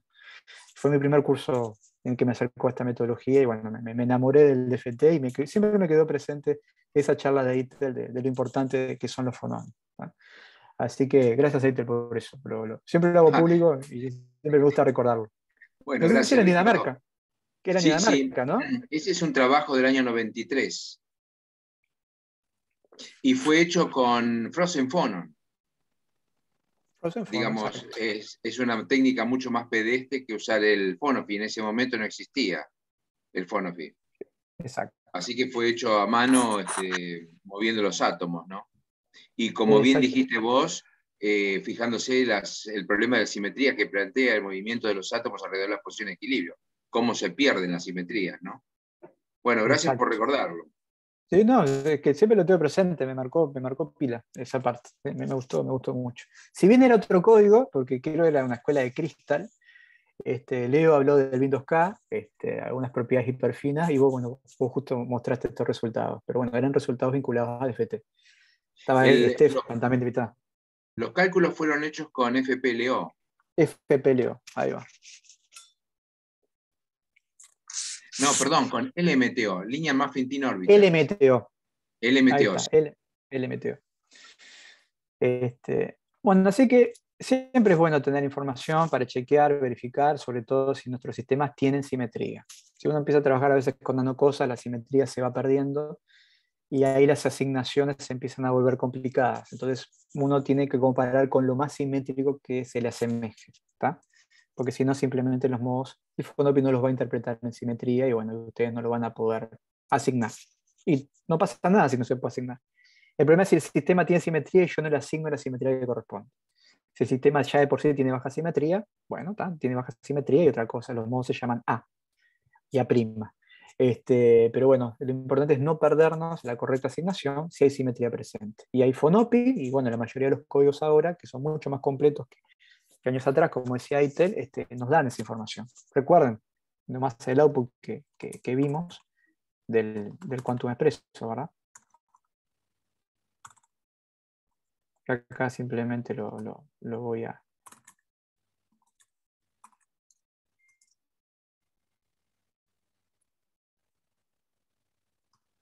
Que es la asignación que les decía hoy, ¿verdad? Acá está la primera columna, la representación irreducible, y bueno, acá nos hablaba de si era Raman o infrarrojo activo, ¿tá? Que es eso lo que llegamos a la misma información mediante el sitio Bilbao cristalográfico de Bilbao. Perdón por mi perro, que es un poco nervioso. Hoy me quedé en casa por la conexión a internet y por el ruido, fíjense. Bueno, estamos llegando casi al final. Lo que nos queda ahora, que me parece algo importantísimo, es ver los modos. Porque de vuelta, uno podrá asignar la simetría, hacer todo en el papelito, todo muy bien, pero necesitamos, somos personas muy visuales, más ahora que antes, así que necesitamos visualizar los modos tal como aparecen. Entonces, una manera que podemos hacer con esto, con Phonopy también, es generar un archivo de estructural animado, que es levantado acá con un código que se llama BSIM, que lo pueden bajar gratis de internet, ¿tá? En el cual ustedes le tienen que decir que, bueno, en qué punto Q del sistema ustedes van a calcular todas las configuraciones para las distintas frecuencias que Phonopy determina, ¿tá? O sea, le tengo que decir en qué punto del diagrama de dispersión moverse. De vuelta, todo se justifica desde el punto de vista espectroscópico de trabajar en punto gamma. Así que la coordenada del punto Q es en 0, 0, 0, ¿tá? Así que esa es un poco la idea en ese caso. Entonces, El archivo se llama anime.com. Y bueno, la salida para el programita BSIM. Así que es Fonopi. Esperen que voy a copiar. De esa forma. Siempre mantener el track de vuelta de la estructura y el código utilizado para eso. Entonces se escribe un archivo, como ven allí, que se llama anime.ascii. Eso también está dicho ahí.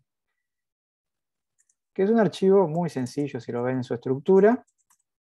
Tiene al principio los parámetros de red y las coordenadas de los átomos, y después simplemente plotea los delta X, delta Y, delta Z de cada átomo, los desplazamientos respecto al punto de equilibrio, y arriba de todo la coordenada del punto Q, que es gamma 000, ¿verdad? Y la frecuencia respectiva. O sea, la información está ahí.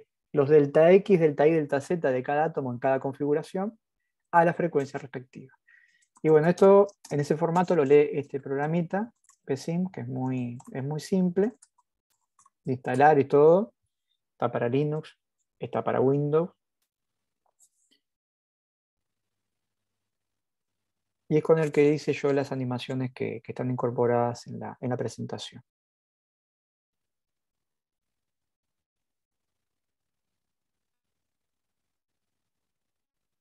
Denme un segundo a mi interfaz gráfica, que le cuesta un rato levantar. Ahí va.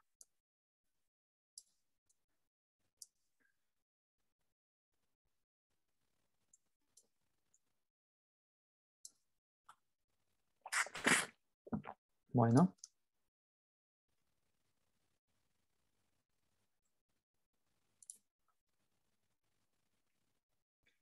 Esperen que me lo voy a traer para acá porque está complicado hoy la red.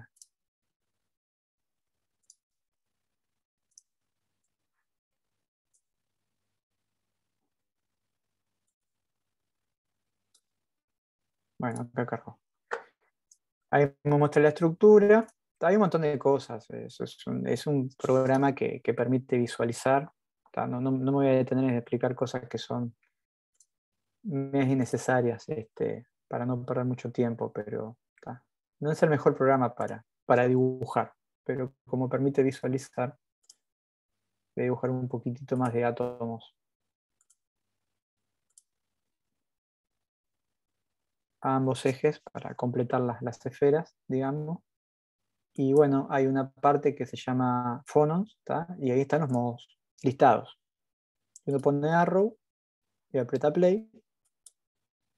Bueno, y ahí tengo los. Está tan lenta la red que... Bueno, ahí yo voy viendo los desplazamientos con los vectores, ¿verdad? Y tengo la posibilidad también de animar esos sistemas. No están ordenados por simetría. Acá el criterio de orden es la frecuencia. Pero como ustedes tienen la tabla del archivo ireps.yaml, tienen la frecuencia y tienen la simetría. Entonces, bueno, con la frecuencia buscan la simetría en esta asignación. Y van encontrando cada uno de los modos en cuestión. Pero así se pueden también visualizar y asignar por simetría los modos. Así que bueno, con esto, de vuelta, pasamos de lo que son las fuerzas a las propiedades que se derivan de esas fuerzas, que son las frecuencias de los fonones. Su densidad de estado, su diagrama de bandas, la representación irreducible en determinado punto, la generación de los desplazamientos para poder visualizarlos, y bueno, tener el panorama completo, digamos, del sistema fonónico con el que están trabajando. Esto ya en sí mismo puede ser el resultado final de su trabajo o el principio, ¿no? Que podría serlo en este caso, teniendo en cuenta, por ejemplo, que nos aparecieron algunos modos de frecuencia imaginaria, más de la cuenta, que bueno, yo les decía, disculpen, hay modos acústicos que son permisibles. Fíjense este modo. Ese modo son todos los átomos desplazándose de forma constante en un eje de la red. Eso no es un desplazamiento con frecuencia, porque no hay desplazamiento relativo de átomos. Todos se mueven igual, ¿no? Como una traslación pura y una dirección. ¿Por qué cambia la energía? Bueno, porque tengo un problema, digamos, de tolerancia del cálculo, es demasiado crudo. Yo desplazo los átomos una magnitud fija, todos ellos, y la energía me baja. en vez de subir. Entonces es un problema de las características de no convergencia del cálculo que tendría que haber cuidado al principio. No siempre es posible llevarlos a cero, ¿tá? Porque son muy próximos a cero. Es por eso que, ya les digo, esos modos, que son traslaciones puras y que dan negativo, me hablan de que hay ajustes en el cálculo que te puedo realizar, pero bueno, quizás no afecten tanto y muchas veces no afectan tanto las restantes frecuencias. Entonces, como si yo estoy interesado en propiedades ópticas, de todos modos siempre los voy a terminar descartando. Entonces, conclusión, me despreocupo de ellos y ya está. Algún referí podrá preguntar un poco más, un poco menos. Yo suelo preguntar estas cosas cuando veo estos fonones. Pero bueno, el tema es que no sean frecuencias muy grandes, ¿no? Fíjense acá, estamos hablando que la más grande es 1 terahertz, que es bastante grande. No es lo más chico que uno pudiera llegar a ver, pero bueno, estamos ahí, borderline. ¿tá? Pero bueno, lo importante es eso, saber qué se puede descartar y qué no. Y desde el punto de vista acústico, si son traslaciones puras, son de alguna manera perfectamente olvidables, al menos en una discusión. ¿tá? ¿De acuerdo hasta acá? ¿Sí? Sí, sí. Muy bien. Y lo último, y esto sí, y ya con esto simplemente dejo el pie para el desarrollo de la clase de Susana, de la parte térmica, que yo voy a calcular las propiedades térmicas en mi sistema a volumen constante. O sea, voy a calcular la energía libre de Helmholtz, porque puedo calcular la entropía configuracional, puedo calcular la energía vibracional, para tener idea de energía de error de punto cero, capacidad calorífica a volumen constante, pero bueno, va a ser más interesante cuando con Susana trabaja en la aproximación cuasi armónica, donde bueno, otro tipo de propiedades dependientes del volumen van a aparecer. ¿tá? Si yo quisiera calcular estas primeras propiedades térmicas que les estaba diciendo, bueno, simplemente con el comando T habilito todas las opciones de temperatura en el cálculo que estamos realizando. Y se suele utilizar el archivo conf, con el que empezamos a trabajar con el decía estado, que es el básico. Preciso de escribir puntos K, preciso de escribir la supercelda y el tipo de dato. Así que simplemente corriendo el archivo mesh tenemos esta salida. ¿tá? Me calcula la temperatura por default de 0 a 1000 Kelvin, ¿tá? Con un paso de 10 Kelvin. Y bueno, la energía libre de Helmholtz, entropía configuracional, capacidad calorífica volumen constante y bueno, energía vibracional. H nu, H omega, digamos. Y bueno, acá está intentando levantar la interfase gráfica, porque ahí me va a plotear todo junto las propiedades térmicas.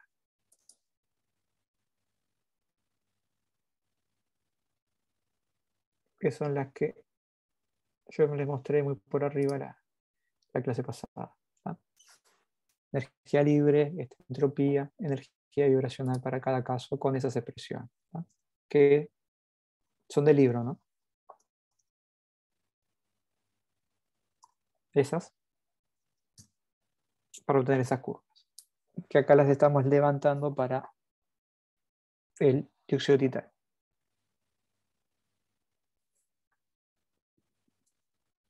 Talento. Bueno, ya apareciera. ¿tá? La capacidad calorífica a volumen constante, la entropía en azul, ¿tá? y la energía libre de Helmholtz, ¿tá? aquí en rojo. ¿sí? De vuelta, todo esto porque lo hicimos a un volumen fijo, relajado o no relajado, pero del que arrancamos, y bueno, luego simplemente obtuvimos resultados de desplazamiento de átomos, ¿tá?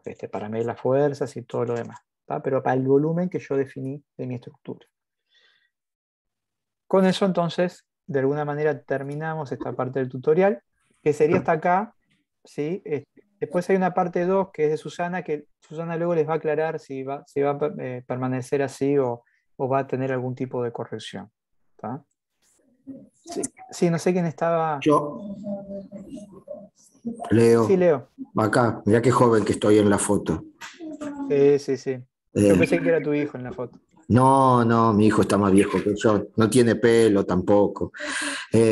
Ricardo, consulta, ¿esto lo podés aplicar para estudiar, por ejemplo, la variación del potencial químico con alguna variable como, por ejemplo, la presión de oxígeno o algo por el estilo? Bueno, nunca lo vi así, porque en realidad vos lo que haces cuando haces la evolución del parámetro digamos, de la propiedad del potencial químico para tu sistema, vos tomás las energías a 0 Kelvin, digamos, te quedas con la E total, medio que dejas de lado el término entrópico, digamos, y sí, obviamente te manejas con las curvas por la relación de presión o relación de temperatura y demás. Se me ocurre que capaz que lo que se puede hacer es, en vez de alimentarlo con esa I0, la energía total a 0 Kelvin, alimentarlo, por ejemplo, con E0 más la energía libre de Helmholtz. Ahí tenés un aporte. Lo pensaba. Nunca lo vi, pero a ver, no sé, no me parece que estuviera mal, al contrario, ¿no? Porque vos estás de alguna forma despreciando en esos gráficos de potencial la parte entrópica. Sí, ¿te acordás, ¿no?, que esto viene por los gráficos? ¿Te acordás de nuestro trabajo de la superficie de la ferrita? Que uno lo que hace es calcula la energía de formación, el potencial químico, como lo quiera llamar, en función del límite rico en oxígeno, el límite pobre en oxígeno, después traza una relación y graficás el comportamiento pero eso lo seguís haciendo en función del potencial químico, cómo te varía la energía de formación en función del potencial químico del elemento. La pregunta es si ese potencial químico del elemento lo podés relacionar mucho más fácil de esto y con algo más visualizable que, por ejemplo, la presión de oxígeno, que es como vos haces un experimento en general. Un experimento, exacto. Sí, ahí lo que estás haciendo vos con ese potencial químico, digamos, cambiando el número de átomos, porque en definitiva es el potencial químico, ¿no? La variación de la propiedad, en ese caso energía, respecto al número de átomos, entre más oxígeno, entre menos oxígeno.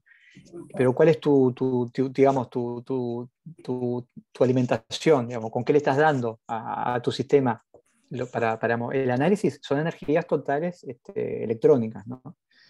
Entonces, este es un sistema más rico en oxígeno, un sistema menos rico en oxígeno.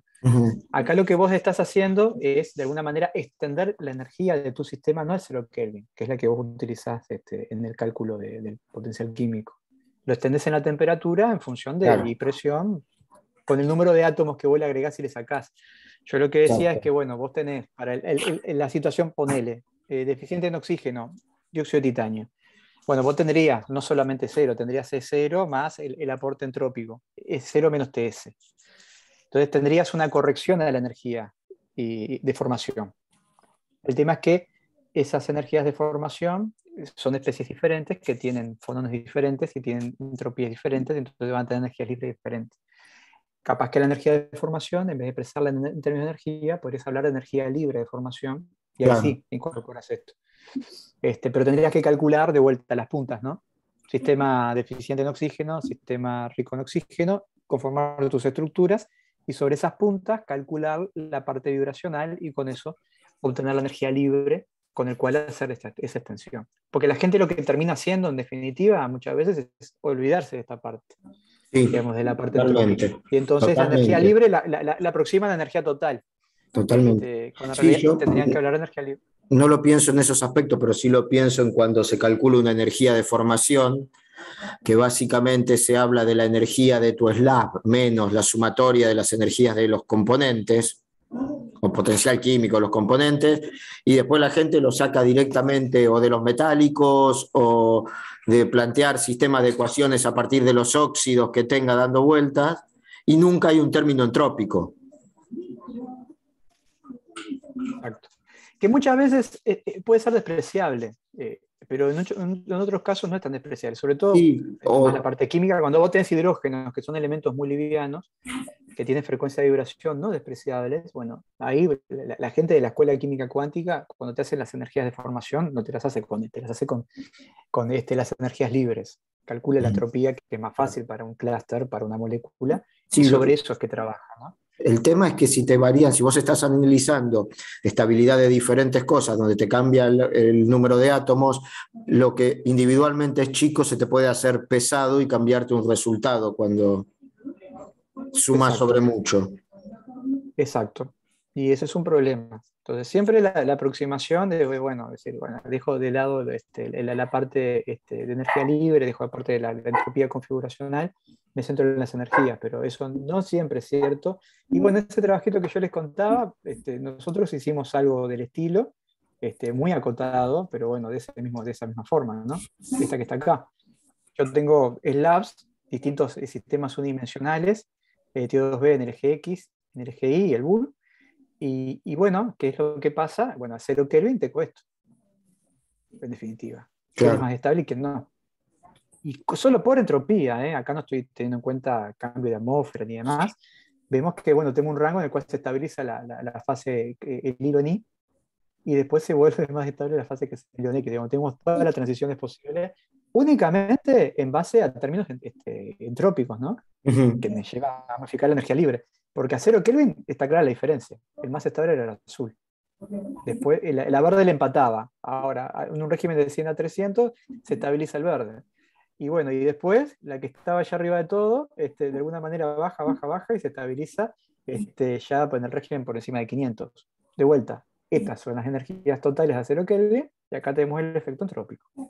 La entropía configuracional me hace que la energía libre sea más favorable con la temperatura. Así que ahí pueden aparecer tendencias no obvias, simplemente por no tenerlo en cuenta. Cierto, perfecto. Ahí una consultita, Ricardo. Ahí vos estás dejando el volumen constante, ¿no es cierto? ¿Es así? Perdón, Susana, te estoy escuchando. ¿O me perdí la primera parte de la pregunta? O... No, digo que ahí, no sé si se escucha. Sí, ahora sí. Ah. Ahora sí. No, te decía que ahí estás dejando el volumen constante, ¿no es cierto? O sea, entiendo que por ahí en sí no importa, porque... Es una primera, en este caso es una primera aproximación. Ajá. Lo tengo acá eso. Acá, ¿no? Que es esto que está acá arriba, ¿no? Es la energía electrónica, digamos, del wire, y le estoy restando la energía libre de Helmholtz, entonces asumo que el volumen podría ser el volumen constante. El tema es que el volumen variable, que lo van a ver contigo, en este caso unidimensional se me complicaba, porque no puedo definir un volumen porque era un nanohilo, ¿no? Podría hablar... Claro, o sea, por ahí lo único que hay que considerar es esa, la orientación del nanohilo. Exacto, en el Claro, largo de la las otras no digamos. No importa.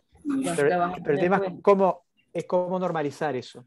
Claro, está bien. Que al no ser un bulk, viste que el Fonopi habla que eso anda muy bien el Fonopi para sistemas cúbicos, ¿no? Claro, cuando ya tenés rotura de simetría cúbica, y este es el caso límite, digamos, ¿no? Ahí se nos complicó cómo analizar el resultado, y preferimos hacer ahí lo usual, que era lo más fácil. Utilizar esa aproximación, que la energía libre de Helmholtz se aproxima a la energía libre de Gibbs.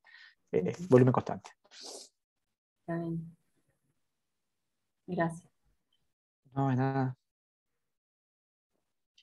Bueno, no sé, a los muchachos, perdón si fue muy rápido, pero bueno, de vuelta, la idea era que por lo menos vieran de primera mano cómo se lleva adelante esto. Deberían poder realizar de forma, ya le digo, autónoma o independiente con toda la información que le dimos cada uno de estos pasos. Si tuvieran algún problema o inconveniente, me escriben, ¿tá? Ahí tienen los datos. Y bueno, estamos a disposición. Sí, estaría bueno que si no lo pudieron ir reproduciendo, que lo reproduzcan, digamos, antes de seguir con la otra parte, ¿no? Sí. Bueno, sí, porque además mucho de lo que van a ver contigo, Susana, va a ser como esto, un poquitín más complicado, porque son algunos pasos más, sobre todo en la fase cuasi armónica, digamos, pero está bueno que sí, que por lo menos esta parte sí, la hagan antes. Esencialmente, o sea, es repetir lo tuyo a distintos volúmenes, ¿no? Básicamente. Eso. Y juntar toda la información. O sea que los pasos están basados en esto.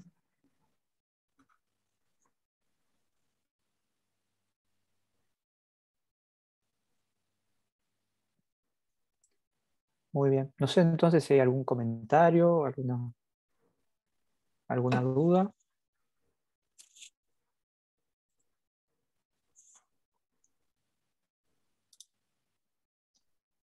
Una pregunta, Ricardo, decime, el cálculo que mostraste recién sobre el nanohilo, ¿ese es Sí, con una estructura en equilibrio? ¿Ya la has minimizado? ¿Ya está? sí, sí. Toda la Ah, primer, es eso que estaba acá, que arrancamos con ese corte, que lo minimizamos estructuralmente y está. parecía que estaba en un mínimo, pero cuando le hacíamos fonones nos saltaban un montón de frecuencias imaginarias. Entonces, una Claro, cosa que hace el Fonopi, que esto no lo viene en el tutorial porque es algo más avanzado, es que el Fonopi me retuerza la estructura siguiendo los desplazamientos de esos modos imaginarios. O sea, como ayudar a la estructura a relajarse en el sentido que tiene que relajarse. Entonces, lo que era así, terminó así. Y ahí, claro. bueno, nos quitamos todos esos modos imaginarios y sobrevivieron algunos de estos que son asignables acústicos.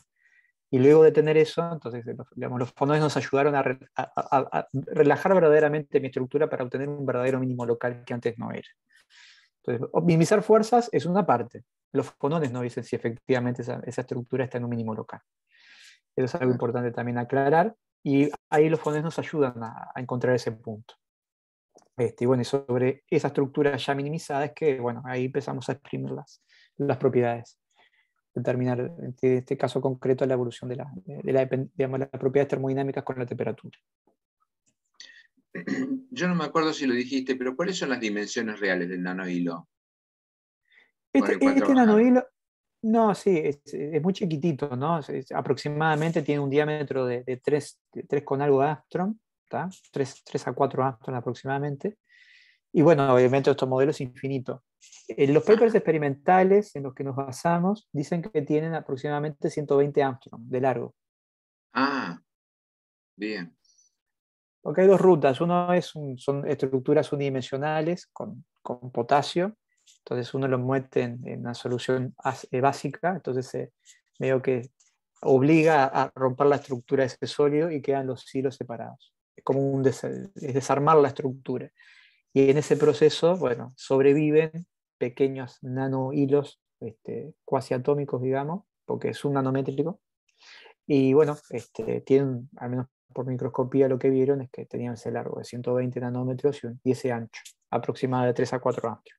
Después están recubiertos, ¿no? Después le ponen un tensoactivo para estabilizarlos, sino para que no coalescan. Pero Ahora, en base a ese trabajo experimental que nos basamos. 3 o 4 Armstrong es menor que la longitud de celda del silicio. Es realmente muy chiquitito esto. Claro, fíjate lo que está acá, es una distancia T o T, ¿no? Esto es aproximadamente 1,5, ¿no? 1 con algo, un poquito más. Qué Así que, bárbaro.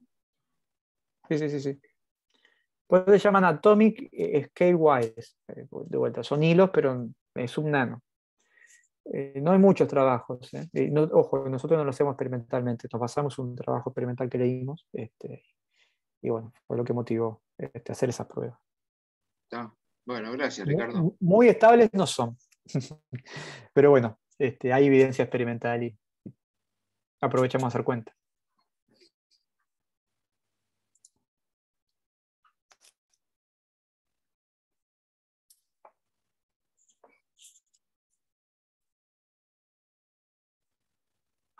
Bueno, no sé entonces, si no hay comentarios ahora, ya tienen ahí el material, tienen mi correo, cualquier cosa, como les dije hoy, me escriben y bueno, a sugerencia de Susana también si pueden repetir el procedimiento antes del próximo tutorial mejor porque vamos a ver cosas similares. Disculpa, una pregunta. Sí, Víctor. Este, además de ese tutorial que está en Quantum Expresso, ¿no tendrías uno también en Bash? Yo estuve siguiendo este también, pero me gustaría también como hacerlo en Sí, Bash. A ver si usted me puede hacer el favor. mándame, a ver, yo tengo un, yo siempre digo, estoy más viejo y me olvido, antes me acordaba de todos los procedimientos, de las cosas que hacía más común. Entonces, hace un tiempo yo me anoto y me guardo las cosas en mini tutoriales. ¿Tá? Entonces, por ejemplo, acá en el chat les dejo mi manual personal del Fonopi para VASP. ¿Tá? Pero no sé si puedo acá. Esperen.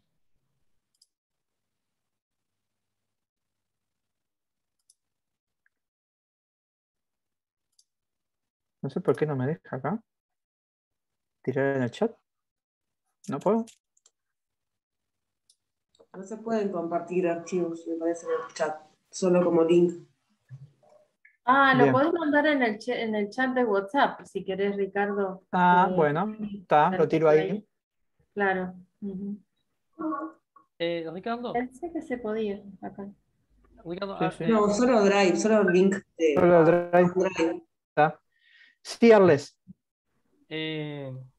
respecto a las intensidades, ¿cómo uno podría Sí. calcular las intensidades de los modos de vibración?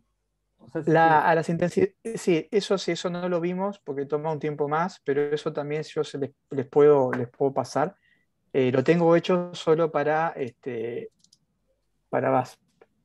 Pero para ver. El sí, Fonofi pero les puedo. No. Fonopi no llega a esa parte, pero sí es importante el Fonopi para la asignación de los modos, ¿no? Después que uno tiene eso, hay un script que se baja de un sitio, que yo ahora les paso el link, que no lo tengo acá, que se llama basraman.py, de Pythones. Entonces uno le dice de qué modo a qué modo quiere calcular las frecuencias y las secciones eficaces de Raman. Entonces, como les decía, tomamos un modo, distorsionamos en una dirección positiva, calculamos las propiedades ópticas, digamos, o el tensor dieléctrico, el epsilon, vamos para el otro lado, calculamos las propiedades, digamos, el epsilon, las propiedades dieléctricas, y bueno, con eso del después, este script lee los archivos de VASP, calcula la polarizabilidad del tensor y con eso se calculan las intensidades. Pero es necesario primero un cálculo de fonones. Bueno, yo después te voy a pedir que me lo mandes por mail. ¿Está? Tu manual que tienes ahí. Sí, sí. Yo ahora les paso a Leo para que lo pongan en el Drive, porque no lo tengo acá a mano el link. O sea, para que lo puedan trabajar. Lamentablemente esto de las intensidades para Quantum Expresso no lo tengo a mano ya para Quantum Expresso, pero hay. Lo que hace Quantum Expresso solo te dice si es Raman activo o infrarrojo activo, pero no te calcula la intensidad del espectro. Más que todo, si es que el sistema es metálico, si tiene carácter metálico, no te lo puede calcular porque necesita calcular la energía derivada de la energía. Exacto, porque ahí la polarizabilidad es cuasi infinita. Sí. Entonces, de hecho, es como un metal en Raman o en infrarrojo, no dan señal. Sí, es relevante para el caso de aislantes. Sí. Igual, vos podés calcular la polarizabilidad, pero te va a dar todo altísimo. Te dan todos los modos a tener intensidad prácticamente igual y no te va a aportar nada tampoco. El sistema tiene que ser aislante. Esto pasa mucho con grafeno. Cuando vos calculás grafeno y te da metálico y vos querías calcular el Raman, no salía. Bueno, una opción muy sucia, pero opción al fin, es meterle un U, de FT más U. Entonces le abrís un gap a prepo al grafeno y ahí después sí le calculás propiedades ópticas, vibracionales y el Raman. ¿El VAS también tiene el mismo digamos, problema? No. Él te permite calcular, pero es lo que yo hacía con Quantum Expresso para calcular cosas de grafeno, al principio era eso. Porque si era metálico ya te decía, no señor, esto es un metal, no tiene sentido lo que usted quiere hacer. Pero vos le podías poner, ya te digo, hacer esa trampa, forzarlo a un aislante, y sobre eso calcular las propiedades. Acá él calcula, porque ya te digo, es externo el script. Calcula el tensor dieléctrico y hace operaciones, toma las derivadas del tensor dieléctrico para calcular la polarizabilidad. Te dan valores altísimos, ¿no? Satura todo. Pero si es un sistema aislante, puede ser. Está bien.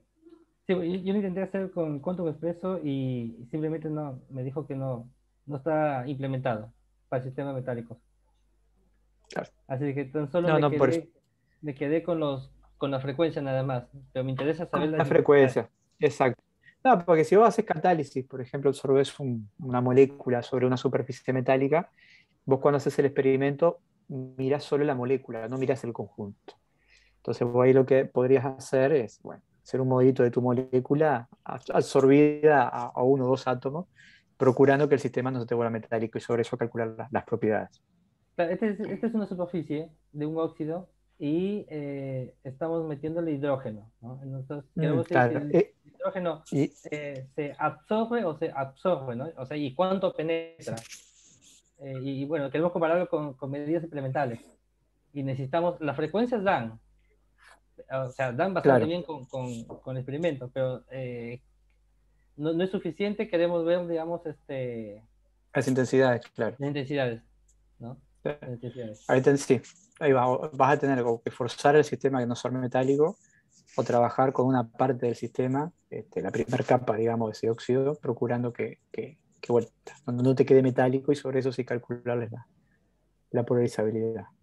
Bien. Vas a tener que recortar el sistema, no te queda otra. Sí. Me parece. Bien, gracias, Ricardo. No de nada. Claudia Del Son está preguntando si se pueden poner los tutoriales en el Drive. Sí, los de RAM, los de BAS, los de hoy ya están, ¿no? Yo les paso todo a Leo. Bueno, a Leo y a ustedes también. Porque de vuelta no me quedó el link. Y les pongo allí. Ok, listo, muchas gracias. No, por favor.